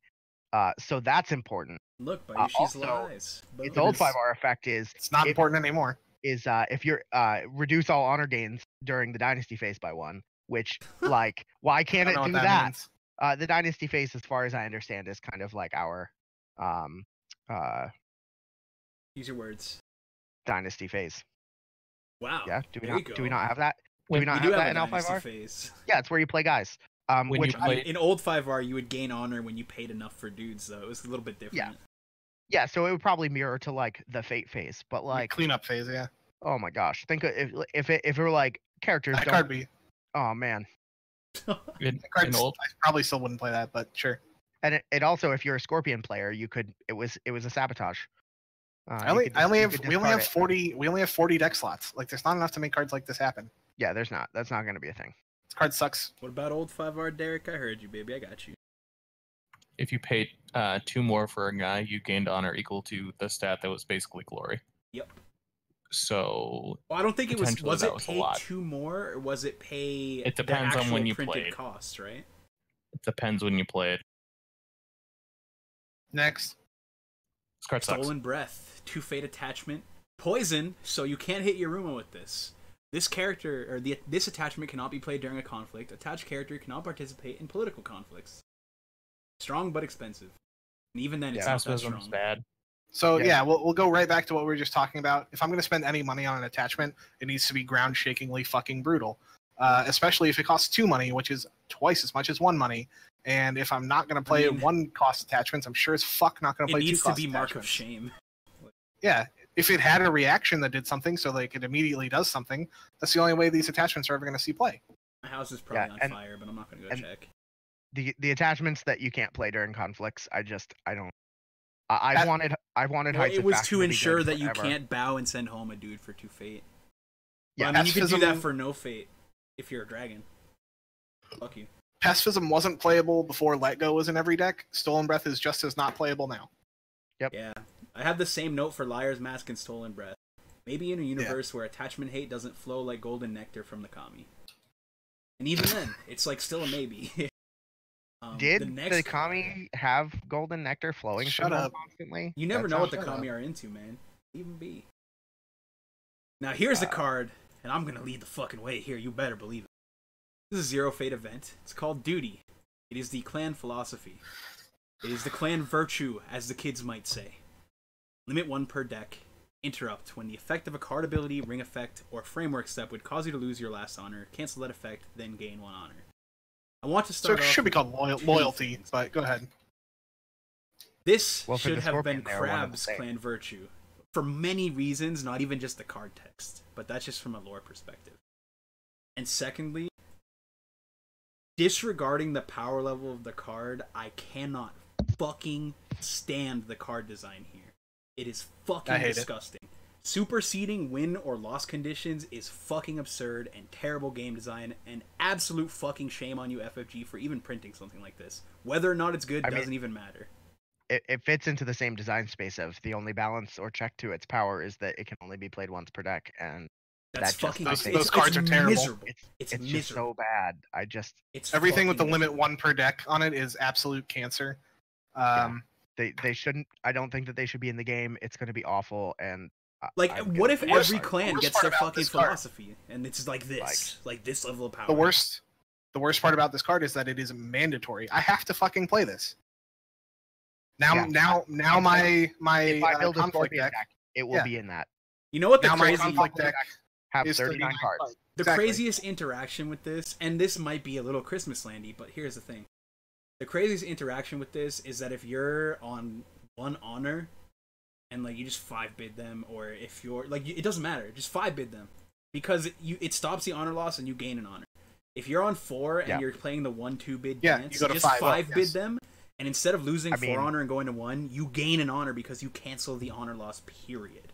At 4, Yeah, you so- can just so bid you 5 dudes and play this because it's just card advantage. It's just card Having advantage. canceled the honor loss though, you also cancel the honor gain, Yeah, and like you so cancel. they're like, low, giving you're it. low, you're bringing them down slowly into the choke, and you're You like, just I'm draw gonna 4 draw more. 5 cards and gain an honor with no repercussions, and Yeah. you're Yep. done. It's They're on 2 honor, 3 honor. You It's just hit brutal. 5. and this is a card just that like it's a And card the- that's gonna the worst- fall into weird ways to play around it because either you have to respect it or you choose not to respect it, and it's like it's just not good. It's not good to be. Either way, it's bad. Yeah. I will say I will. I don't even know what I'll do. I'll like. I'm I gonna will- choose to disrespect it because if they have it, I lose anyways, right? So I want to see so badly a Scorpion player on stream at Worlds lose the game when this card gets countered. It's countered. Um, Yeah. I sure. want to see that so badly, and it's going to be like last year Sukune getting Wave the Crabbed, Oh my god, I still remember that. which is vividly. like the best moment in L5R so far. I want to see a Scorpion player lose when this gets countered at Worlds so So, badly. I wouldn't put- even be mad if it were me. I'd be like, done. just like you guys, I put it's a nightmare of design that I have to play in my Scorpion conflict deck. So now I have 39 cards, and really its most use is against one clan, which is the Mirror. So now my deck has 1 Lex Flex slot that I can like try and fuck around with because usually my decks have like 37, 38 cards of mandatory, and then I have a couple flex slots. Now I have 1 less, and I'm pissed about it, and I hate this fucking As card. a and crab I'm- player, this also makes me want to fucking die. yeah, Because they're giving as- crab like self dishonor effects as an identity, and we can't gain it back. But also, like it makes it harder for me to get ahead of Scorpion and stay ahead. Because sometimes you could like choke Scorpion out if you dishonor them as Mhm. crab. You can do Mhm. that. Not anymore. Not anymore, bitch. Go fuck yourself. Your cards aren't red. Go fuck yourself. You better hope Um, this is on the bottom of their deck. Also, so the artist, right, Judkins, I met him at Gen Con. I actually bought a print. He did this cool like D&D's playing samurai thing, and he had Dorio. no idea. He had no idea what the card did, and I was explaining to him that it was like gonna break the game, and it's like awful, and like it's really bad design space because it's like bustedly good, and he like got the biggest kick out of that. He wanted his card to get banned. I think that if like if that. there were a candidate for it, like Like, Good lord, it's he was happy. That's all I'm it's saying. just a nightmare design space again. Even if this yeah, card doesn't end up being a competitive monster, which I won't say whether it will or will not, but like it's just a nightmare. You're circumventing a win or loss condition, and it doesn't feel good for anybody. Like you can get a game cheated away from you because they just have a silver bullet card in their deck that says you don't lose the game and actually you're in a better spot. Like, it's just so frustrating. It's such a frustrating design choice to even like print a card like this. Fuck this card. Mandatorily playable. Hate it. Let's Next move on. card. Oh, something to say? I was No. just gonna say I agree with everything you guys said about it being terrible design, everything about it being mandatory, but I actually think it's dead a lot, and it is. I'm excited for people to have to play it and then have it do nothing in their hand. It's great. It's a nightmare of design that doesn't actually have a lot of use outside of the actual mirror. Mm-hmm. But I still have to play it. No, you totally do. Well, it also means a lot of times like, there's no more incidental dishonoring of Scorpion. You probably just don't try to push that. Because sometimes you could push that as a win con, right? Oh, there certainly can be. Like there's plenty of situations. Yeah, I guess that's. I'll just go fuck myself. My cards are blue. All right. Next From the card. Shadows. From the Shadows. Oh baby. Zero Fate event. Red. Play only if you are less honorable than an opponent. During a conflict, put a Shinobi character into play from your hand or provinces in the conflict. That character enters play dishonored. Red charge. So better Scorpion players than me say this card is immediately playable. I don't think so. So it could be. This card will see play someday, 100%. I don't know if it's going to see play right now, but it sure as fuck will see play in the future. I think it needs a little bit more support. Some people are saying that it's playable right now. I think right now, if you find room for Aramoro, I'd definitely do it. I don't know what else is even Shinobi. Miyako and Aramoro. I mean, that's good. Miyako triggers off of this. Miyako, Sadako are both Shinobis. Yeah, Sadako because it says put into play. Says put into play from your hand, and I think this actually works best with Actress because it lets you like double dip with her or with the new Stronghold triple dip with her. Mm-hmm. I think Miyako does trigger right off this though, in the same manner she triggers off Hidden Moon. Correct? She could. If she triggers off Hidden Moon, she should trigger off this. That's cute. That's more than cute. That's powerful. That is a powerful target. If I see Miyako, I'm gonna be afraid of this. Well, keep talking. I'm gonna look. I'm gonna read some cards here to make sure. Yeah, just check the wording. Brandon? Yeah, I mean there are a few cards that it's relevant for. The problem is I think that right now they're just if you're in the heavy Miyako build, I wouldn't be surprised. It would not trigger off this. Miyako says after you play a character, not put into play. Got it. Oh, correct, because Hidden Moon Dojo is playing. Yep. Yeah, play. Yeah, that's fair. Yeah, so like I that even more so makes me think that I don't want to see this. I don't think I'll see this in play. Right. Some people are saying if you're already playing Miyako, if you're already playing Actress, all you need to do is fit like 2 Sadakos into your conflict deck, and this card's playable. I'm unsure of how many people are still playing Actress though. I actually haven't seen an Actress. She's coming back in. She's coming back. I see. I think I've always thought Actress is incredibly powerful. I mean, the fact that she effectively just she fights in 2 conflicts, like that in and of itself, I think is worth being a thing.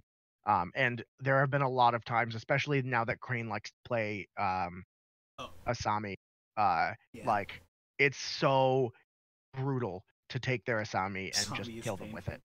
Yeah, it's actually like one of the only ways you really can stop them from just getting out, right?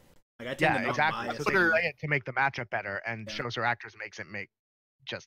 I put her back in as a 2 of because she's also good against Unicorn with all their good 3 costers as well. Oh yeah. Yep.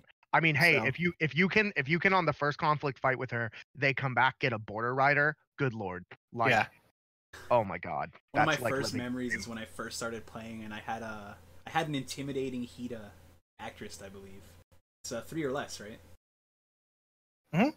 Yeah, that's like one of my first memories of playing this game. Wasn't the best. This card's stupid. It's stupid for sure. I mean, it has the restriction, right? But that's not like much of a restriction, especially in the new box, which is going to be absolutely pissing away its honor. I think that the new box is going to end up being a truly aggressive themed deck if it ever comes around, because I think the plan with new box is going to be blitz them before you actually just hemorrhage all of your honor away. Like, Yeah. Sure. I also like that this character for some reason has an influence cost, even though it's not playable in any other faction ever. Yeah. Look at him though. He's got sweet Um, rosy cheeks. You could play it in Crane. They have a Shinobi. They have a young Harrier, which is already There you a go. You could pay 0 to dishonor You could and bring pay him into 0 play. to not, And then not be able to 2 use its cards ability. for not your be able to 1K use its on ability. one? What? Yeah, right. No, that's totally a thing. Definitely go with I'm that. not saying it's good. I'm just saying you're playing technically Well, wrong. there is a world where Crane eventually gets Harriers. That is actually the place I would like Crane to go. But like Harriers were a big deal, and they were really cool. Derek, do you have something to say? I'm sorry, I feel like we kind of caught you. Derek said this card's bonkers, and we all I agree. hate this card a lot. It's totally stupid. Do we want to cover the last Scorpion conflict Yes. card before which is the best peasant ever, Opium Wastrel. It's one. I mean, fate, that's one just one. not true at all. No, I'm sorry. Meek Informant is also. Meek Informant's I definitely take the that best back. peasant. He's a peasant with. I'm gonna presume 0 glory, but I can't say for sure. He's gotta But have only 0. if Yeah. you're less honorable than an opponent. Reaction: after this character enters play during a conflict, I assume. Choose a participating character. That character's glory, or set that character's glory to 0 until the end of conflict. Is my assumption of the card's wording. Yep. This Yeah, seems what we have potent to assume. in the Crane I'm matchup. I'm gonna go ahead and assume that it set that character's glory to 0 until the end of the game, and also all copies of that character. Yes. Could be phase, probably conflict. Yeah, it's interesting. My notes are seem strong for the Crane matchup, but not sure if it's worth a deck slot. So this card's always playable because it's 1 for a 1/1 conflict character. Yeah, it's. Let's It's just always get that out of the playable way. except for the restriction that it might not be playable sometimes. That's kind Except of for the restriction that it's red and Right. might not be playable. Yeah. The text that's is what I'm relevant. saying. It's red. Yeah, I don't see this ever being a 3 of. The right? text can be relevant, but it's not really why you play the card. You play it because it's a 1-mana 1/1 conflict character. Unfortunately for me, I have a hard time seeing this in any build over Meek Informant or Goblin Sneak. See, I thought you were about this card for a little bit. I figured you would like it for the Crane matchup specifically, because it seems like one of the better ways to actually attempt to shore up that matchup that might work a little bit. Yeah, I do think the card is playable. I just Right. wouldn't play it over Meek Informant, and Yeah, Goblin Meek Sneak's Informant's really, so good. really good. And I mean, unless we get another stronghold in the next cycle that says that we can 10 conflict characters, I probably don't see Yeah. this getting a justified slot. it's And it's a big if they hit. do that, the game will break. So hopefully that doesn't happen. It's a big hit to all of my other matchups to drop Goblin Sneak for this to make Yeah. Crane better. Like, it's a big hit. Yeah, Goblin Sneak is amazing.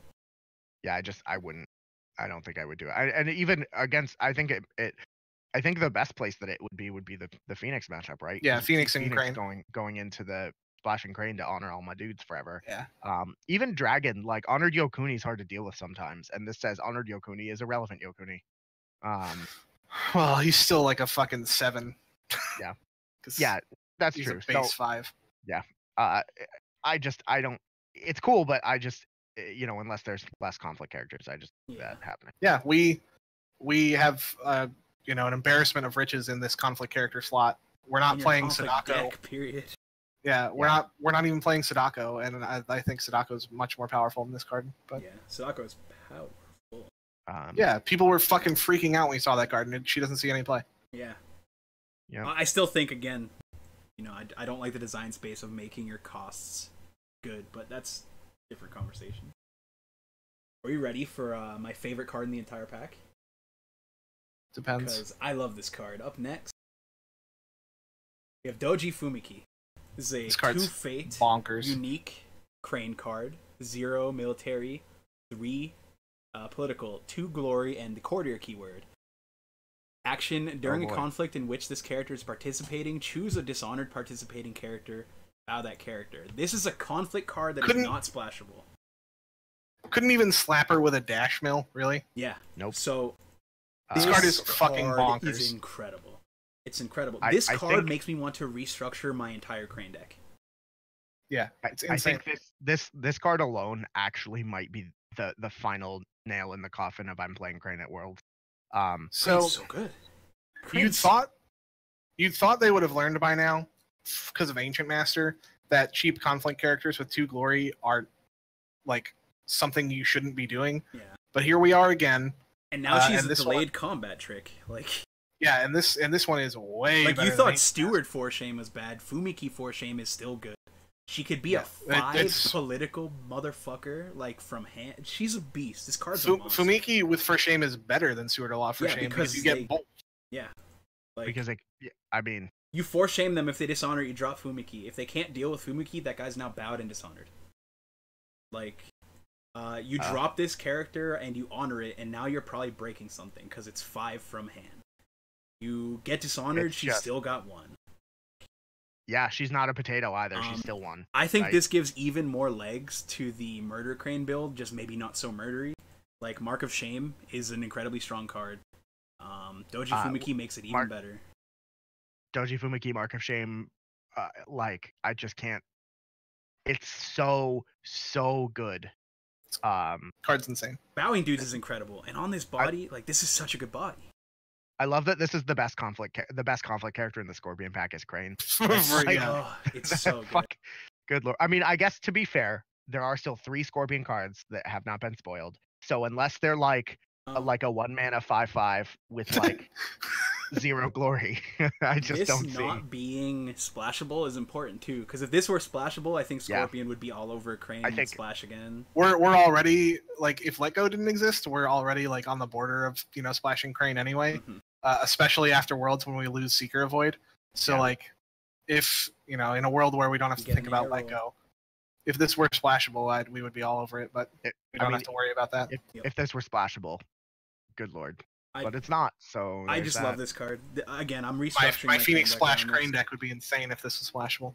And this leads into one thing with Crane that Crane has been getting there, but I think people still underrate the significance of conflict characters.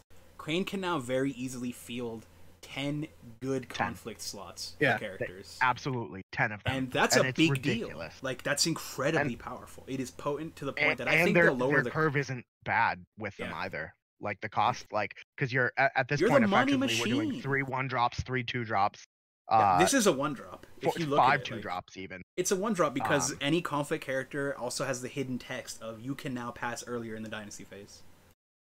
Yeah, like, that's why Scorpion can do it to you guys so much. Remember that it's a big deal.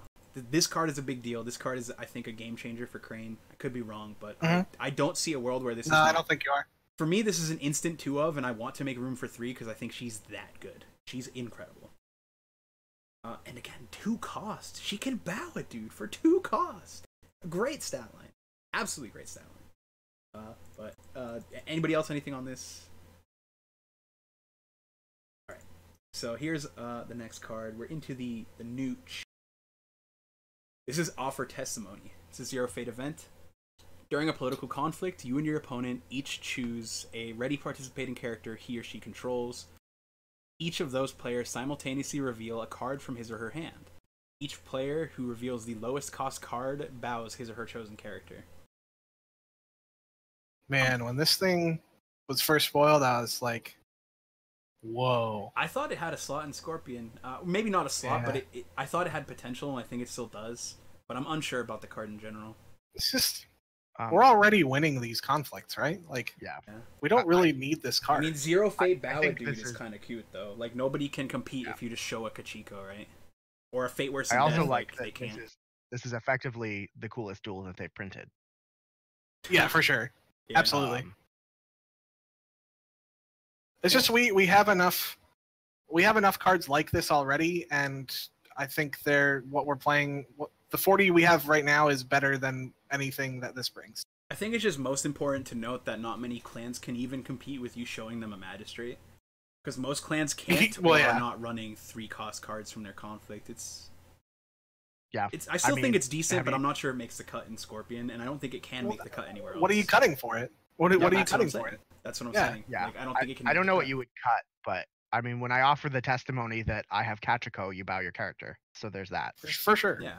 I mean, if you offer the testimony, you have Fate Worse Than Death. I don't think there are cards in the game consumed by 5 fires.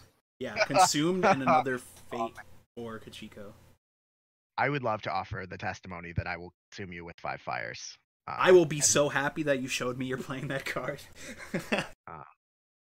So good. Yeah. You'd never see it coming.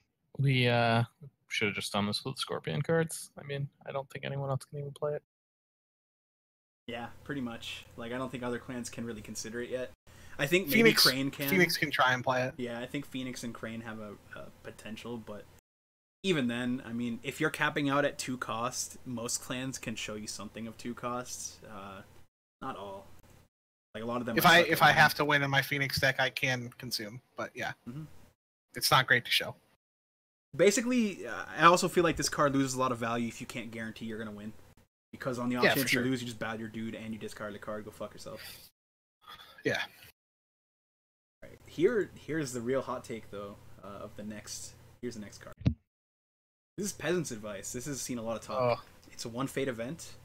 During the conflict phase, dishonor a friendly character and choose a province. Look at that province if it's face down. You may shuffle a face-up card in that province into its owner's dynasty deck. I'm not a fan. A lot of people have talked about this card. A lot of people are thinking about trying it. I'm sure it warrants playtesting, but I'm not personally a fan of the card. It's a very contentious card. There's an extremely high cost. But it has too many costs, I think. I think these are effects that really cannot be looked at or evaluated well in a vacuum. Yes. And they're effects that when you need them, you would pay any cost for them. And when you don't need them, obviously the cost is too high. So to me, that's like a silver bullet to counter your silver bullets. We've talked about how fucking cancerous the limit 1 per deck cards are. Here is an answer to those absolute cancer. I'm gonna try and play it. The thing here, and I've spoken to a couple people about it. It's not a card you would want to run 3 of due to consistency issues in playing it, but it's also not a card that you don't want to see. So that's the thing, is like it kind of works against itself from a deck building perspective. There's a high cost to play it. You want to see it in certain matchups at certain times, but you also do not want to run more than 1 of these in your deck because it really eats up deck slots. Like, it really is working against itself, but as you said, it's an effect that we cannot really evaluate in a vacuum. I think they wanted to take it very carefully by printing this on a card because it is something that is very limited in scope right now, like Uchi Wayfinder. Look at a province, you know. Sabotage, piece of shit card, sees no play, probably better than Peasant's Advice, besides the Scout. And Sabotage sees no play. So, like, when I get into a situation where I'm about to be Conjo locked, or my opponent has an Imperial Palace and I need it to go away, or my opponent has a fucking Iron Mine that I can't interact with because his numbers are way bigger than mine. Or it's on a broken province. Like, all of these things are things that, like, I would pay a lot more than 1 dishonor a guy. Like, I would pay a lot more than that for this effect when I'm in those situations, right? So, like, when these situations happen that I need this card for, it's undercosted. So, and then if I'm sitting across from a dragon opponent, you know, like, if I get my Peasant's Advice, I can Peasant's Advice my dragon opponent, and maybe now I can fucking attack without just instantly losing the game. So, like, yes, in a vacuum, this card looks overstated, but I really think there's a lot more times where this card will be good than bad. Yeah, I can say for sure that I will be testing this card out in many different circumstances, and not just against Dragon, but like, man, we should have listened to the peasants all along. Maybe, you know, Dragon would have won Kote's if we had just listened to the peasants. This is worth a lot of playtesting. It's just, I think the cost is so high, and the opportunity cost of running it in a deck is very high. Although, again, like, I agree. In particular, what Eric said, I don't want to rant about it too much, but Conjo lock is a very real thing, and there are there's a couple clans where if the Phoenix player gets a Conjo rolling, you actually, like, are just not allowed to play the game anymore. And this card one of the few ways the Phoenix player can win the Scorpion matchup is by getting a Conjo lock, because it's really hard to break as a Scorpion player. Yeah, like, if you can't break it, or if you can only bring out 1 or 2 dudes a turn, like, sometimes that Conjo literally just means you lose the game because you're not allowed to play anymore. If you get Conjo on your Shameful or something, like, I can't fucking break it. If you get Conjo on Shameful and you know it's a Shameful, oh man. You just get to stare at it in despair. So this card will see a ton of testing from almost every clan. I would be sure of it. I'm unsure if it ends up in a slot, but I do. I think it's playable in Scorpion. I think the whole of it is worth much more than the sum of its parts as well. Because if you look at it, like each part of this is like, ooh, I wouldn't pay that for this. But you put it all together, it's like, okay, like I would consider paying that for this because, like you said, sometimes this card's gonna be an MVP, and other times you're gonna be like, well, damn. When I need this effect, I'd pay fucking 5 money and dishonor 2 guys. Yeah, for sure. You know? No, absolutely. All right, calm down. No, I'm serious. If it means I lose the game to Kanjo or I have a chance against Kanjo, I'm gonna use this card for 5 money and dishonor 2 dudes for sure. Dude, as a crab player, I would kill to have that. Like, so I'm gonna rewind like super far. Yeah, I think Sabotage would see play if it wasn't Earthlocked. Like I would. Play I think Sabotage it would see more than zero play, but I don't think it would see much. I think Earthlocking it was a weird. Again, they kind of throw darts at the wall and see why they lock stuff because none of it makes any sense at all. But to go back to this card, I agree. I'm definitely gonna test it. Just from like a line perspective, like the most expensive part of this card is the dishonor. Yeah, for me, it's the 1 money. Really bad. Like, I may not have some spud to dishonor. Like, it might actually affect you my might stats just a lot. kill a dude, right? Because he's got no faith in him. You dishonor him, and it's like, okay, well now he's dead. In any of the high glory clans, I mean, this card. I think this card is just unplayable in Phoenix, right? That's like not a thing that you can do. For sure. Yeah. It's almost unplayable in Crane. Soul Beyond Reproach helps, and Soul Beyond Reproach does happen a lot, but Soul Beyond Reproach also might not be around forever. Like, come on, man, don't say that. No. I mean, they have to. It's roll lock. They have to have an arrow. No, I know. Like, at some point, the odds are that it's gonna be around for a long time, but yeah, I mean, it could be, but there could also be gaps where if they don't restrict Feast or Famine, then we want Seeker Fire. So I think it's particularly like good in Lion because on top of all the other provinces that everyone wants to dodge, as Lion you also have to dodge things like Rally. So like I think the effect is like better in Lion, but like the cost is probably higher. Yeah. In not a positive way. Yeah. I think that certainly it's yeah, I think that certainly it's available for clans, but I think it's going to be it's not a tough decision to include in a Scorpion, aside from what do you cut to play it, whereas everyone else, I think, well, like I said, they all need most of them will need to take a look and see if it's viable. My decks most of my builds have 1 or 2 flex slots at the end. I can see myself putting this in as a one of. Yeah, and that's again where it gets me. Like, it's like I said, it doesn't warrant more than 1 deck slot, but the ability is something you kind of want to see when you need it. So well, it's like, I can draw a lot of cards. Yeah, I mean that's true too. Favored Niece makes anything a little more. And I get anything to in draw the toolbox is a little more cards. accessible. I get to draw 6 cards a lot. Yeah. With Manipulator and Liar and sometimes neutral cards like they're played in clans that aren't red, unfortunately. Weird. Yeah. It's weird how other clans have to like make concessions and think about the things they do. I'm just giving you shit. So are we at the point where we're gonna go ahead and take a look at the rules now? Is there anything else? Yeah. Does anybody have any closing thoughts on the pack? Let's actually, go through the list. Super important. We did forget one card that we know is going to be in the pack that we did not. Support of the Scorpion. Support of the Scorpion. Yeah. But we don't know what it does. Scorpion are coming to town.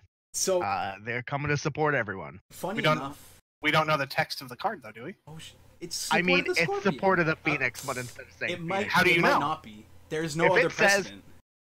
I suppose. If it says some silly shit like what if plus the 12 influence cards are like the senseis of this game? Well, and they're it could be something completely different. Just because the Phoenix one is that doesn't mean they all are that. I mean, that's true. I guess. Well, okay, let's assume it doesn't matter because if we assume it's like the Phoenix one, it's fucking unplayable trash. So let's move on. Well, I've heard whispers in the wind of desperate crabs thinking of it. Or you guys could just pick a role that gives you an actual province row, you fucking idiots. We don't have a province row. It hasn't changed since core. Leave us alone. Well, it's not my fault you picked Seeker of Earth. Come on, man. It was a European. I mean, I will say that that's true, but No, like we'll get there. It's fine. giving up province rows and keeper or seeker and fire and or void rock, giving up keeper or seeker cards and giving up elemental locked cards and giving up better province rows. Like, all of these things are fucking stupid. Yeah. Don't do them. So about the whole Scorpion pack, I think that my impressions are definitely that, as somebody who plays Scorpion from time to time, although I wouldn't consider them my favorite, my main clan, right? I think that it makes me sad that all of the Scorpion cards seem less good than that one Crane card. And I think there are definitely some tools that we're gonna see right away. I think Alibi Artist is stronger, but I mean only right because away. it's Alibi Artist. This pack sucked cock. We're definitely going to see Crane players playing some cards. We're definitely going to see some neutral cards getting played, and then some Phoenix card. And then aside from that, like, I feel like this pack is going to be kind of an initial flop, although a lot of it does kind of make its way for a future archetype that we can. These are keystones waiting to be built. Yeah. Like, the big winners of this pack, besides Scorpion getting Alibi Artist and fucking Duty. Crane and Unicorn. Oh yeah, I was gonna omit Duty, but yeah. Crane and Unicorn are like the big winners of my fucking Scorpion pack. Yeah. So it feels so yeah, good. whatever. It Cool. is Crane, really it's unfortunate. Crane, Unicorn, Scorpion, Phoenix. I'm really disappointed in this whole thing. I was really hyped, and yeah, I mean there are still 3 cards to go. Maybe they better be fucking. I'm gonna be mad if they're not all playable. Like, Yeah. they're all like, I have to put. Why all do you of think these they waited conflict so cards long in to my show deck right Oguri? now. Because he sucked, dude. They're not going to show you good cards at the end. If these 3 cards don't knock it out of the park, I'm really disappointed in this pack. What about you, Derek? How do you feel about it as a Lion player? That when this pack was announced, I lost my mind and wanted to know why they didn't burn their warehouse down and pretend that they weren't going to have a Scorpion pack because of the stupidest fucking thing I've ever heard. So the fact that this pack is not good is kind of nice. Yeah, we're not the best deck anymore. No, it's Dragon, but I still. Because Dragon is now in its own tier. Because we were good once, we're no longer allowed to have good cards anymore. I think Scorpion is still incredible. You're talking to a Lion player who was good once in core. It's not my fault. Like, you should have good cards too. I think every clan should want every clan to be good, except no clan should want their clan to be Dragon. That's all. Like, do you guys want them to just not print good red cards like ever again? I think they chose not to print a ton of good red cards because of the power of Scorpion. I'm just saying, at some point it had to break, and why do the clan pack? Well, I mean, they're still giving a bunch of cards. Like, the clan pack ostensibly is a manner for them to introduce a new playstyle all at once. I think this clan pack has failed to do so. I think they failed at doing it. Yeah. But I do think that there's a ton of keystones in this pack that are just waiting to be built upon. And I'm really excited to see that in the future, but that's like the optimist in me. It's going to take multiple cycles to get to a point where a lot of the chaff in here is playable. I don't think all the chaff will be playable, but I think there's certainly I'm saying it's going to take a while just to get there anyway. Playable, it's just not City of the Open Hand, which again, I can't stress that enough. Yeah. Like, not being City of the Open Hand is a really fucking big deal. That's it's kind of like for Lion, not being Hisumori Toride means that they're probably not going to get a new box if they play ever, because like Hisumori Toride is so good. I think you could have like a Lion control box. It'd be fine. It just I actually start on like 14 honor. It's just like you can't do a similar thing. If we ever get to these aggressive attacking Scorpion decks, they're probably still going to play City of the fucking Open Hand because it lets you draw more cards to be more aggressive. Yep. It sucks. It's a bit unfortunate. It really does suck. It's an embarrassment of riches, but not necessarily in the best way. Sometimes being limited in design space is good and bad. City of the Open Hand should do everything that it does now, except you shouldn't gain an honor. It should just make your opponent lose one. Yeah. There, I fixed it. I can't believe it resolves the hearing, but it is what it is. I mean, I cannot believe anything as long as I have to look at the card and read it. It doesn't matter. I mean, it doesn't help you win conflicts, right? If for anybody interested in the Privateer Press model kit thing that they're doing with the Togashi Okuni, everyone else, Legend of the Five Rings models. Yeah, it's on pre-order now. It went live. You can order. The pre-order. It went live. You can order the subscription now. And if you don't do it within 63 days, you can't get Yoko. So that's totally a thing. It comes out in January. Also, there's not going to be a Kasada. It's going to be Hida Tomonatsu, because why wouldn't it be? I thought we saw the hammer and we thought it was Oushi at least, because we were like, there's no way it'll be Tomonatsu. That has to be Oushi.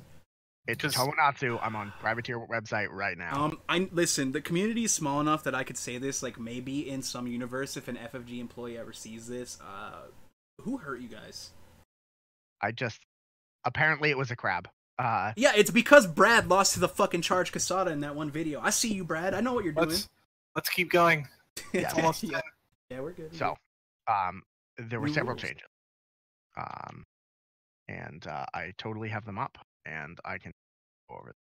So should we start with the big ones or the small ones? I think we should work up. Yeah, I think that I just have them in order how they came, but Hey, go for it. we can do it however. Yeah, small ones, Hawk Tattoo. We'll just Sense. done. No. Small Yeah, ones like I mean, Karada interacting with yeah. Talisman. Obviously, there was some errata, right? We can definitely talk about that. So, if it's cool, we'll just go in order of page. Yeah, fuck it. Because most of them are pretty small. So, the first in order of page number thing, they changed copy of a card. They added some text to note that copies of cards constitute a card is a copy of itself. And I think that really is just to clear up upholding authority. I don't really see any other purpose for that. So that way people, because upholding authority says discard all copies of the card. So in English, it would not unreasonable to assume not the original one that you choose, but that's really dumb in a card game. Yeah. So, I read it, but I get what you mean. It's clarifying. On page 10, we move to keywords. Multiple instances of keywords are redundant. The only possible instance that I can think of that being abused right now is Yasuki Broker. So they just wanted to make sure that crabs were put in their place again. And AOE, so you can't give somebody courtier. Yeah, that's true. But that's super relevant. Yeah, that doesn't matter. Yeah. I think it's really the Yasuki Broker, so you can't be like double drawing. Sure. Maybe it implies the instance of keyword removal in the future, but I don't think so. Sincerity and courtesy are not keywords, I believe. Like covert is not a keyword; it's an ability. So they're speaking of courtier, Bushi. No, those are traits. Keywords are things like courtier. Right, my bad. Sorry, covert and are keywords and courtier is a trait. Yeah. Courtier's trait keywords are things like covert and the draw card, fate, courtesy, sincerity, that sort of stuff. On page 11, they changed some modifier stuff. So during a duel, the bid on a player's honor style is applied as a modifier independently of the normal process of calculating modifiers. It is added to appropriate, even if that has been set to a specific number, and is added after doubling or having modifiers are calculated. So that's really just to kind of clarify what happens with the set mechanic that they've decided to go with. Yeah. Oh man, that's brutal. Which is simple enough, I think. Then we have personal honor. There was on page 12, there were some additions of if a character enters play honored or dishonored, abilities cannot be triggered from that character becoming honored or dishonored as it enters play with that status. I think that we're just seeing some more clarifications there. That's pretty obvious. Because now that we have characters that actually can enter play because of the new Scorpion cards, that's a thing. Mm-hmm. Page 14, we saw when a province is revealed by a card effect, it remains face up until a game effect turns it face down. That wasn't in the rulebook before. So there's that. And then also on page 14, they added a clarification for the elemental ring. So the text that they added is a card effect that refers to, quote, the in big brackets element ring, end quote, refers to any ring that has that element. So they finally have put clarification in that like Kaede can do her stuff. I think the scholar, seeker of knowledge can Kudaka. Trigger off of anything, can trigger with Kudaka, and So I think that's nice to have some reinforcement in the rule book instead of just having it be a clarification on a rules forum. The big one I think that's going to be the talk of the town is on page 15 during setup. A change by omission in determining the first player, that player no longer gets fate. Or the player who goes second no longer. Second player no longer gets an extra fate, which I think does a officially lot. Chosen randomly, although it still kind of is. Like it doesn't make a difference. You just can't no longer choose to go first or second. You know what I mean? Right. Like, yeah, very much so. You're still rolling to see who goes first or second, but you're just rolling for about first. This in on the L5R Discord, I'm in the Scorpion chat, and they're talking about choosing when you want to go first or second, depending on the matchups. You can't. Right. So like it seems like people are still under the impression that the winner of the roll picks what they want. I think, but I don't know what that will be like for TOs going forward, because it seems like it's always been the same, but every tournament organizer has been ignoring that. it's actually not the case. Yeah, Somebody in the so L5R general chat caught an FFG employee like accidentally lying. I don't think it was, purposely, but they said that it has always been. They said FFG said that it has always officially been random, which is not true. Or rather, No, locked. that's They said it was Okay, always so- like the person has to go first or second, but it actually was not the That's case. true. You did roll randomly No. to determine who could choose. You did choose though. no. If you look in the old copy of the rules reference, like it literally Yeah, so I mean, says- so the old That's copy of fine. the rules reference I have up right now, the one right before it, randomly select a player, that player will be the first player. That's what it said. Yes, there's it's a always screenshot said that. of the other one. I'll Okay, find it. I mean, I have it up right now. right. No, I'm just saying. Says I've that. seen. Can the- I just? Yeah. I promise I just know the answer to this. It's always been like this, and at Gen Con it was ruled that way, but sort of inconsistently. So then the tournament floor rules changed it, but the rule book has always said the way it is now. But the So- floor rules clarified that because it was ruled this way originally, and there was like a huge backlash. So the tournament floor rules were like, okay, you can choose. So I played 7 rounds of Gen Con and was not told this, nor did I do that. I said it was ruled that way inconsistently. So like that, I would probably have asked. I would have been like, "Can I appeal to Tyler? He's sitting over right there." I just that's so. So my question is, we clearly have this precedent set that just because it says there, clearly they're doing something else. So Yeah. like, I would which really like to one know. do we do? I would really like to know for Worlds. I'm gonna message Tyler Because right now. I would and I'm love gonna to be like, able "Hey." to pick if I'm going first or second in certain matchups, because I'm gonna go first against Lion. I think, again, they had some FFG employees, and even ignoring the fact that I was wrong there, which I totally was. But they did seem like the FFG employees that communicated with us in the L5R Discord did seem to be really pushing the fact that it is now like officially for sure chosen randomly. So first player just is chosen randomly, and that's that. There is not a choice, like, period.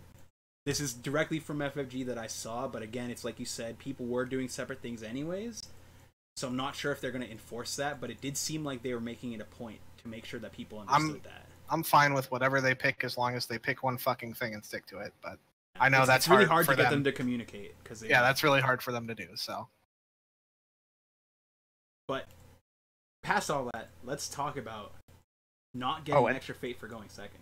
Yeah, not getting an extra favor. There's one small other thing which we could just get out of the way real quick. They did update the unique rules. So they added the text that a player can't take control of or bring into play a unique card if they already control or own another in-play copy of that card. Adding the word another means that you can steal back your talisman. Thank God, because it used to be that if somebody played Calling in Favors and took your unique attachment, you could not steal that back by any means. Yeah. A lot of people straight up ignored that ruling because it was bullshit, but like it still was a ruling, and it still meant that Scorpion could steal our talismans, and we could not take it back with Karada. Yep. And I had that came up at Gen Con for me, playing Scorpion against a crowd player, and that also came up at the Atlanta Kotai. Because it doesn't make any sense. It came up with Mark and Joe playing at Gen Con.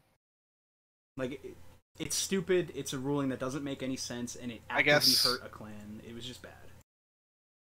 I think, like, somebody got, like, knocked out of contention at Gen Con because of that ruling. I think, I'm pretty sure it was Joe. I think as per the rules, they were just like, okay, we're going by the words, and they made that ruling, and it was active until recently. Now they were like, how'd I put it? I don't think it was in the spirit of the rules, but they went by what the rules said, which is totally a fair way to go about things. And now they have updated the rules to really put it into the spirit of the rules that you shouldn't be able to just lose control of something forever. Yeah. But that's a very welcome change. So I currently am in a chat with SAR.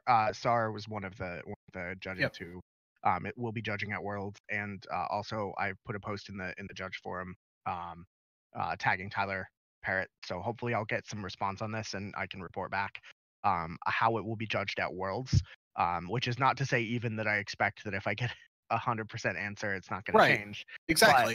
But, I would like. I mean, if I have, You want to have an idea. I'm gonna print out this email and bring it. What I'm saying, if I can get Tyler to tell me that that's what it is, I'm gonna be like, hey, this is what it is. But well, no, because they have because they'll be there. People have brought in, emails and responses from the developers of the game, and they've said those don't count as rulings. Well, yeah, but those are. I mean, Atakote is different when the people who sent me the email are standing next to me and are the one that I'm saying. I guess, sure. I feel like it would be different, but I don't know. We'll see. I'm just saying they've set precedents. Yeah, we'll find out. I mean, yeah. With that logic, we can't listen to them anyways, so we'll just figure it out over time. Yeah. Regardless. Well, I mean, it is kind of relevant that we're like less than 30 days from Worlds, and I want to know before I get on a plane what the plan is. But and how to even play test, because like you don't know if you can play test by choice. I would like because you don't know if you can play test at all because fucking restricted list could change at any moment. It's not going to change before Worlds. I don't think it's gonna. Would you be blown away if on the 10th, because the pack's going to drop on the 11th? Would you be blown away if a restricted list change happens on the 10th? Yes. Would I be blown away? I would be slightly surprised. If they're dropping a bunch of new cards that are going to be. I would be blown away, but if it was any other company, I would be blown away if it was anybody but FFG. Right. I would be absolutely blown away if it was anybody else, but this company, I don't doubt it at all. That's fair. They're dropping a whole pack right before Worlds. Yep. They waited a whole month and a half after a tournament where Dragon Splash dominated the entirety of the top 8 just to fix I'm sorry, Brandon. There is a big chance that you're testing right now is going to be fucking useless. Well, not useless. I mean, testing is ever useless. But you'll be testing a dead meta. It's no longer as bad as it used to be. Yeah. Right? I'll be surprised if it does. Whatever. I'll adjust and do my best. That's all. Of course. But that doesn't make it okay. Yeah, but at the end of the day, I haven't played a card game since 20. Not even. I couldn't even say 20. The 90s. Before this. So I did Magic, but I was only a judge. I didn't play Magic. I'm not that old. You're old. So I'm having a good time with the game. I don't even care if they do weird shit from time to time. Yeah, I know. I'm just saying they could just make better decisions, and none of this would have to be talked about. Yeah, I don't disagree. That's a fair point. That factors in them making decisions ever. They pretty much just make decisions behind closed doors and make us wait to hear them. Yeah. So assuming that you can choose, if that's an option, what do you choose now?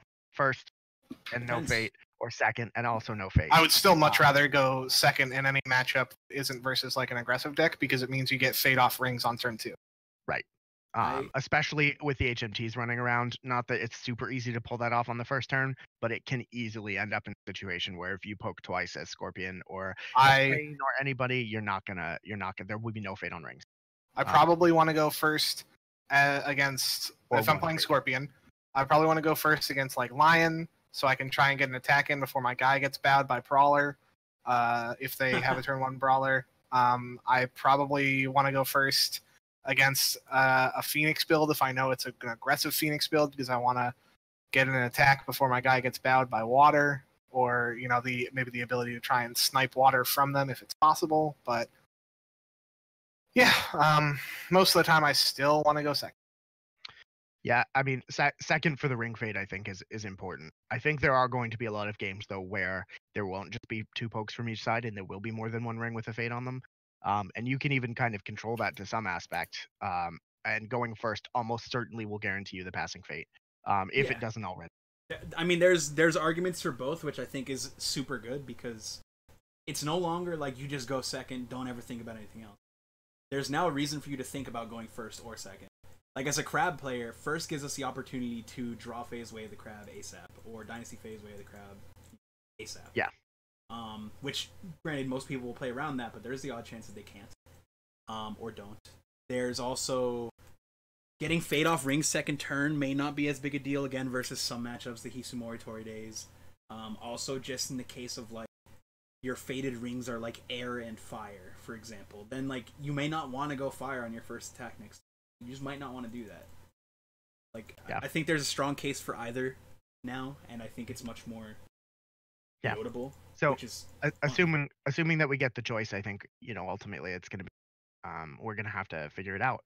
I think that we all kind of have an idea of what it would be, but, you know, it might just turn out different. And if we don't get the choice, then that's super easy. Yeah. I mean, there's a huge chance everything we're talking about is fucking irrelevant, so. Yep. And I will report back with what I hear, whether or not that becomes relevant. Hopefully, at least it will, but... My guess for Lion and possibly Unicorn is that you want to go first now if you have the choice. I'm not positive, but I think so. Yeah, like I said, if I'm playing against... Go ahead. I was just gonna say, if we're against these aggressive decks, I'm probably gonna like first for them, even though it means I might lose a Fate on turn 2, because, you know, getting that ring that impacts the board state on turn 1 is really helpful, and trying to get out ahead of them before I can get buried is helpful. They're probably going to play a guy without a Fate to sack to their box, and I'd like to bow it. Yeah, and I think two other things with HMT, like there usually aren't Fate on rings, so like I don't think that super matters. That's less so on turn 1. Yeah. Sometimes, yes, but especially even if there is, it's like extremely likely to be a ring that maybe you don't necessarily want. Yeah, it's going to be like air fire. Yeah. It's not like in other matchups where there's like 2 or 3 options. There's not going to be 2 or 3. No, I totally agree. And then the other thing is actually it has a lot to do with who's going to go first on turn 3, which is usually like the kill turn. So you want to go first as like the HMT player. Like you usually kill people on turn 3. In Lion, for sure. I mean, in the aggro mirror or any aggressive mirror, whether it's Phoenix versus Lion, Lion versus Unicorn, Unicorn versus Phoenix, etc., etc., you're probably going to want to go first on turn 3. Mm-hmm. Cool. Anything else, I would always rather go second to maximize money on turn 2. Just having the option now, though, is just... It's so nice that we have to think about it instead of, like, every time we roll, we joke about, haha, we're rolling to see who goes second, ha ha ha. It's like, that's what it was before. And we're rolling to see who has an extra 5% win chance. Yeah, like, we're rolling to see who should win this matchup in a vacuum. Yeah. We're rolling to see who gets that 10% swing before the game even starts. Yep. Like, that shit was super fucking obnoxious. I wonder, like, let's go even more in depth here. Let's fucking sink into the mind palace, as it were. Do you think any clans were inordinately helped or hurt by this change? I know it's even across the board kind of. Yes. But like, I've heard people say that this hurts the tower meta. I don't fully agree, but I do think that it makes certain cards worse. Dragon player going second now, like, is not going to want to buy an Investigator turn 1 most times, for example. It hurts Scorpion not having a billion money to crush you with, because 1 money for Scorpion, and this is not to speak on balance or anything like that, but 1 money for Scorpion is generally worth more than 1 money for another clan. You know what I mean? When you have all impactful cards in Conflict, when you're a Conflict-loaded deck rather than Dynasty one, that Fate can matter more to you. You feel me? Yep. So, like, clans that value their Fate as potentially more than others. So, like, as Crab, I'll play Way of the Crab to get, like, a trade. Just a 1-for-1 trade of, like, 1 drops. And I'm like, okay, I feel okay about that. It might not feel the same now, but it could feel better. Like, there's I think everybody is hurt by it. I just think certain things are hurt more. Yeah. You know, like, even the aggressive decks are hurt by this because they still wanted to go second so they could get that extra money, because it's one of the few times that they're ever going to get an extra money in the game, because these aggressive decks usually don't get money for passing first. Yeah, when you look at one so Fate you can't early juice on, as much money. Yeah, 1 Fate early on is it's a non-0% of the total Fate in the game state, period. Yeah. And that's a big deal. There's a limited amount of money in every. You have to juice as much out of the game as you can. Exactly. In these locked economy games, you know, like, juicing out every point of money you can, like wringing it out as much as you can for every money you can is extremely important. And now a Lion player or a Unicorn player who never gets passing fate, they're also losing the one fate for going second. Man. So is it time for Way of the Unicorn? It's a solid tempo card. I'm saying it. I'm on the record. Okay, so I will say I have been watching, like, I bid on this one guy in Australia who had like 50 auctions up for a bunch of different promos, and I got outbid on 3 Way of the Unicorns, which were at $10 one day and shot up to about $35 before I was like, no. Way of the Unicorn is like, it might not make the cut, but I do think it's a not terrible tempo card. Sometimes. It's like the 43rd card. Yes, and I'll accept that. Seth plays it. Oh, also I don't know if anybody didn't see the notice, but there has been a Grand Cote announced for PAX. Yeah. We saw that. We posted in the chat. You can catch us there. I'm not sure which of us, but me and Eric plan to go if Eric doesn't kill me. I definitely will be going, and I plan on judging. Hell yeah. Derek, are you able to at all, or? I put in for the time off, but I haven't heard back yet. Oh man, it's about to be a New England NEL5R Christmas. I would offer you guys a slot in the hotel room, but we're kind of capped right now. I'll let you know. Yeah, we got to figure some stuff out ourselves too. Yeah, I believe that I'm all set for a hotel room. And oh, cool. I guess we'll just go fuck ourselves. Yeah, no worries. I've been planning this out for a while. It's fine. But also for sure, we definitely need to have like a NEL5R night out. Yeah. Just one night out. Okay. I've told Eric that I'm gonna go there and just get shit cocked, dude. Yeah, no, that's fine. Do that on your own time. But no, we have to have like a New England L5R themed event, sort of like for sure, like a clan dinner, but like a New England dinner. No, for sure. I totally want to do something like that. And again, like if anybody might be watching us that is not already part of the NEL5R Discord or whatever, if you want to meet us there and be like, hey, you're that guy who complains in the crab chat, like you could totally like slap me, be okay. I wouldn't blame you. Also, follow our fucking stream. Yeah, follow our stream, follow our YouTube. I'll put our YouTube in the stream description, because I should have it there already. Unfortunately, we can't get a custom URL yet because we do not have 100 subs. But we'll get there, and we'll finally have a custom URL. Stellar. Let's hit that last piece of news because we're kind of doing a sign off before we're done. Yep. Yo, Brandon, did you die? He might have died. He might be dead. He's dead, folks. Oh shit! He's in a Hollywood call right now. Yeah. So we can just talk about it without him. The last thing to talk about is Hawk Tattoo getting errated so that it can only target your guys. The angels have descended from heaven to bless us with a non-toxic meta. They brought Crab back from the dead. They did it. We weathered the storm. They've brought my interest in the game back from the dead. They've brought deck building back from the dead a little bit. I just want to say this. I told everybody the sky was fucking falling when I saw what Hawk Tattoo did, and nobody believed me. And I want you to know That's just not true. The sky fell. No, it's you're not patently around not true that nobody believed you. You're not around Gardner. Oh, okay. Yeah, you're sure. Yes. The 4 people there. Right. Were wrong. But the point is, I was right. And second of all, when they announced the errata and it was the first thing I saw in the rules, I really cannot exaggerate enough how like it genuinely felt like a weight was lifted off my shoulders as a crab player.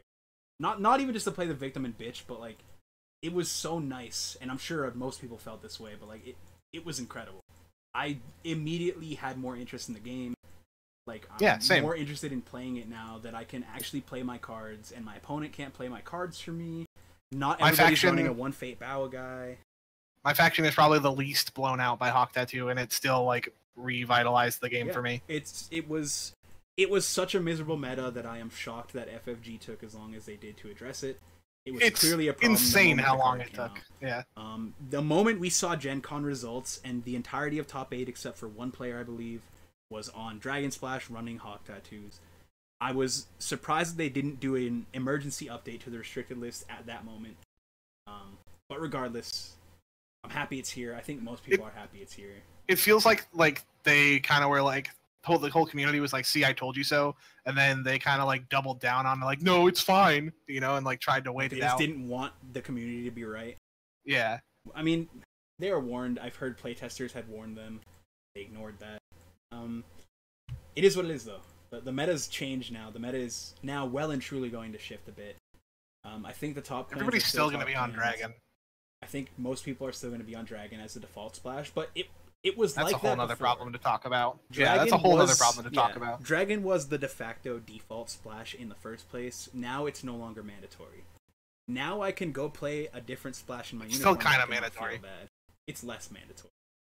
In some factions, it's still mandatory. Yeah, of course. It's still the default still splash mandatory for a in lot mine. of factions. Yeah. But Okay, the fact that returned. I have something that is not the illusion of choice is amazing. Yeah. So, how my assumption, based on the conversation I just had, is How going did you to just be- have a conversation and you're left with nothing but an assumption? well, We didn't get definitive answers? because it's Fantasy Flight.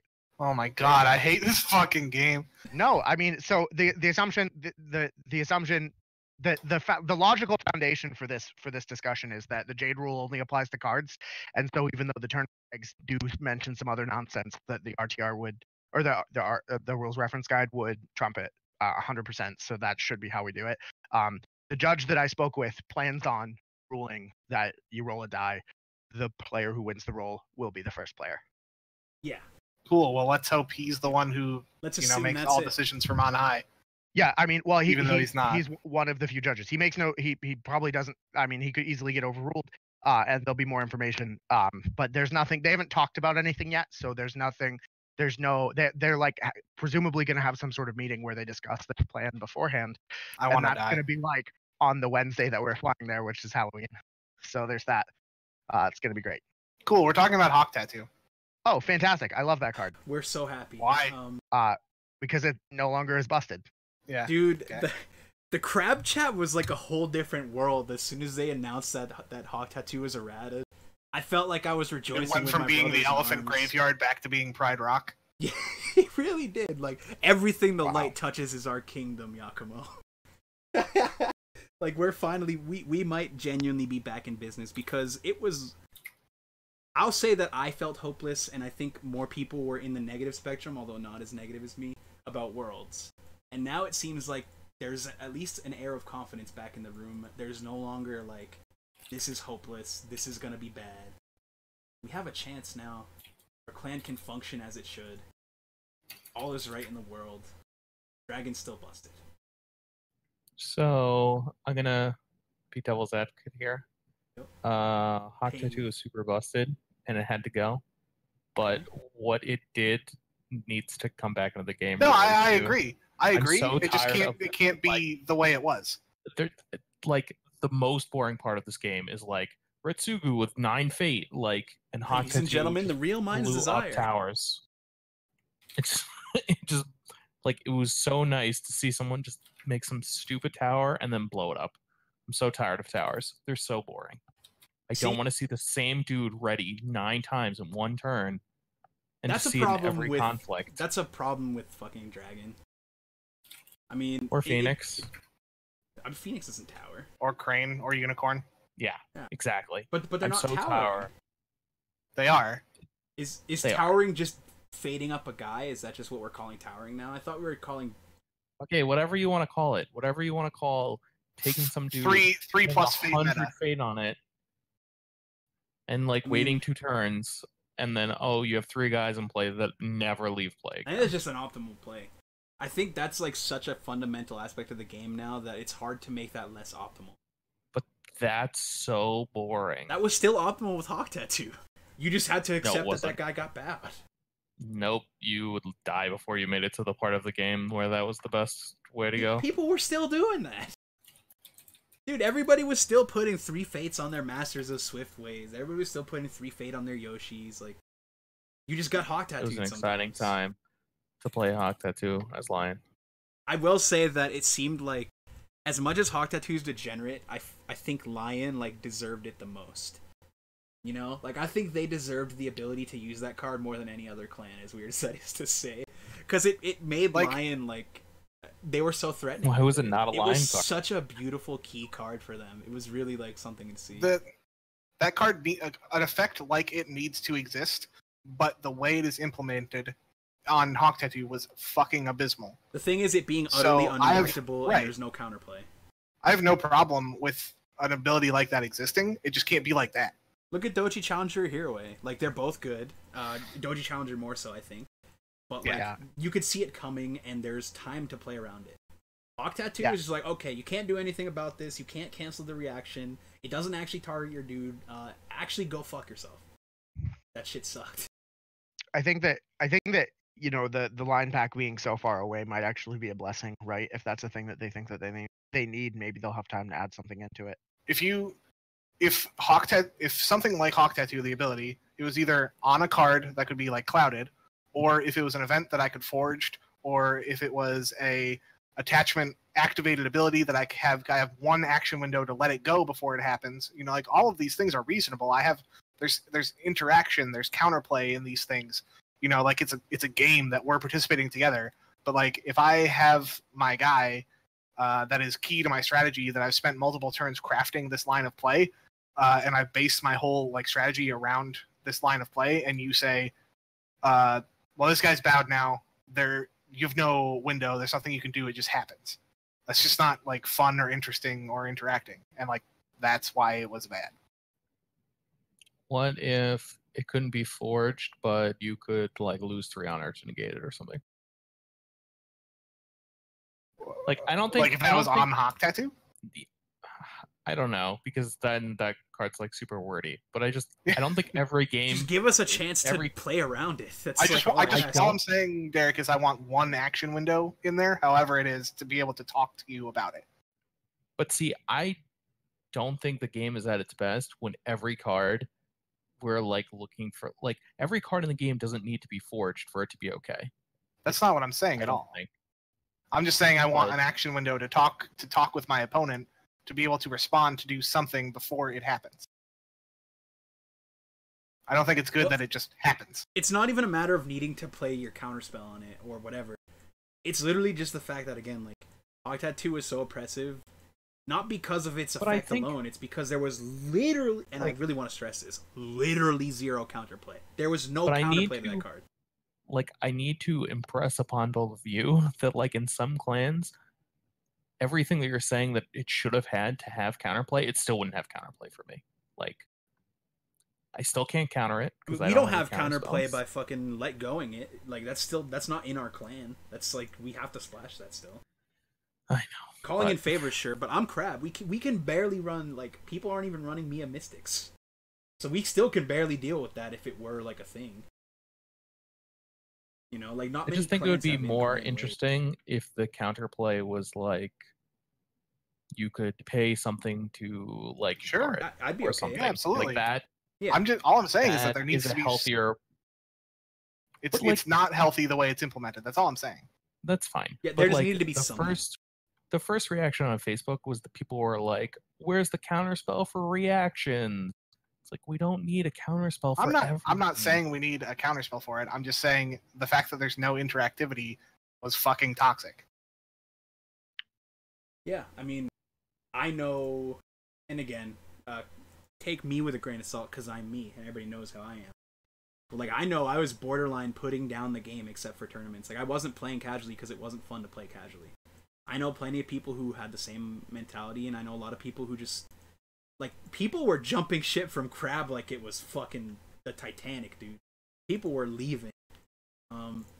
Like, any counterplay, like you were saying, Derek, like, whether it was pay honor or pay fate or whatever, like, I'd be okay with that. It's just not having the counterplay made it, like, certain clans just got blown out too hard. The game state was warped. Like, I have a friend who learned how to play during the Hawk Tattoo meta, and I had to impress upon him very clearly, like, you can learn how to play the game and you could still be a good player, but learning in the Hawk Tattoo meta is really going to warp your sense of how the game is played. Because that card was so strong that, like, your ability to actually learn how you're playing the game is influenced by the fact that it exists. Okay. I got one last thing before I want to end the episode. Somebody in Twitch chat seems kind of not happy with the going first or second being completely up to RNG, and I was confused by that because I mean it was completely RNG before, right? Because like there was a choice, but there really wasn't a choice, right? Because you always picked to go second. Yeah. So, you know, I'm not trying to like call anybody out, and No, I'm not trying to make anybody think... mad. I just wanted to talk about this, like, you know, just because you got to choose whether you go first or second didn't mean there was actually ever a choice. Because if you ever picked to go first, it's just like it was objectively incorrect. Yeah. I think the important thing to take away from that, just real quick, is like I think it's more just the fact that now there's not a 5% advantage to go second. It would be nice to have the choice because now there would be a real choice to make.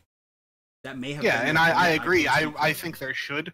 I think there should be a choice, but like I'm fine with whatever ruling at this point as long as it's consistent. Yeah. And like we were already locked into our choice before we rolled before, so having it locked in now doesn't really make a big deal to me. I sort of agree with you.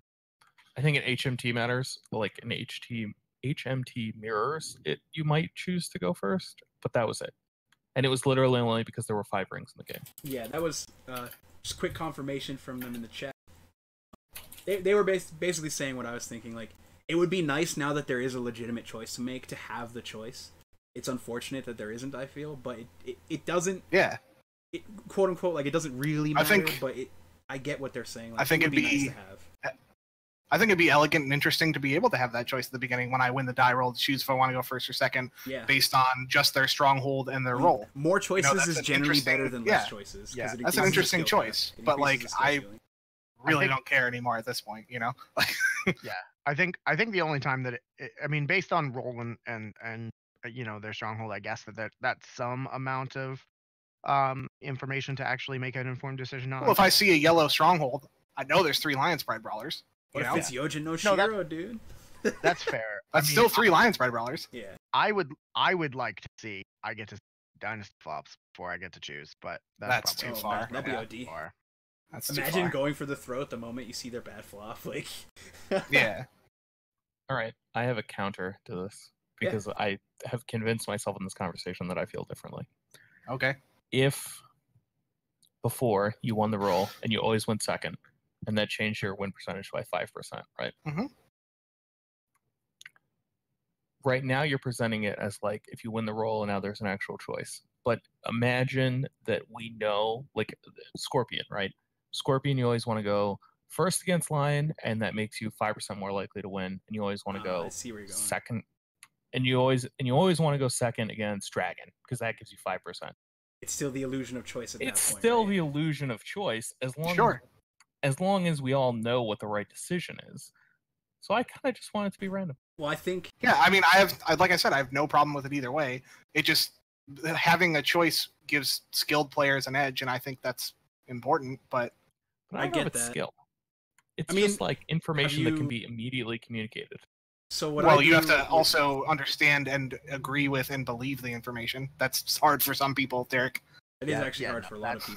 That is a very valuable. I compare rings to chess a lot because I feel like there's not mechanical similarity, obviously, but like high level chess, for example, you're not actually playing chess, and there's an expression that people use.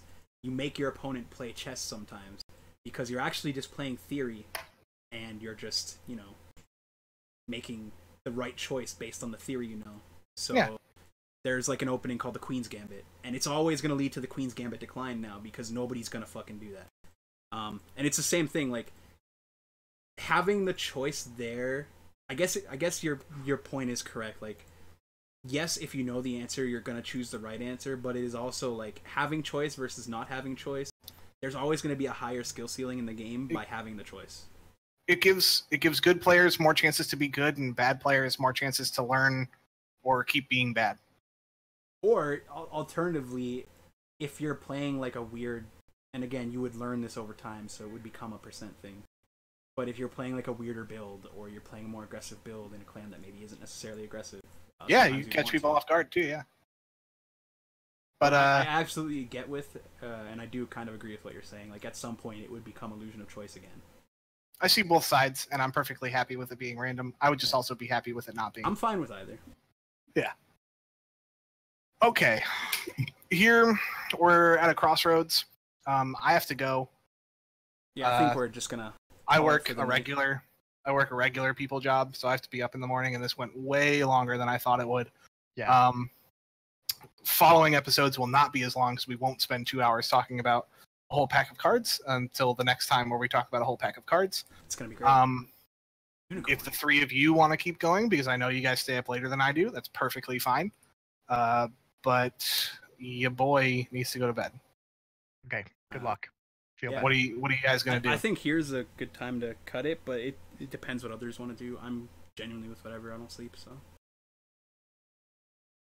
It's on Derek, because That's on y'all they're to speak up. they're lion games. We should do this another time. yeah, Okay. for sure. We will. I'll communicate to Mike to fit you in at your next available time, and we will run those games then. We'll figure it all out. I mean, at some Sounds point, good. we're gonna have to acknowledge Yep. that there's new rules, and we probably won't be able to stream every single. Oh, he's already got it taken care of. Mike is a genius. Big shout out to He's, Mike. yeah, Mike's the best. He's gonna cycle those games into the week of the 23rd if you're available. Sure. All right. Cool. So that was All that was our pack review and a bit of discussion on the new rules. Thanks everybody who actually dropped in. Everybody who participated. Yeah, in the fuck chat. yeah. You We guys are might not dope. have completely interacted with the chat, but I promise you, we are reading. We are keeping tabs. I was on talking. y'all. I was talking. We're like the KGB, we're watching you. Don't. Yeah. All right. Well, that's creepy, but thanks.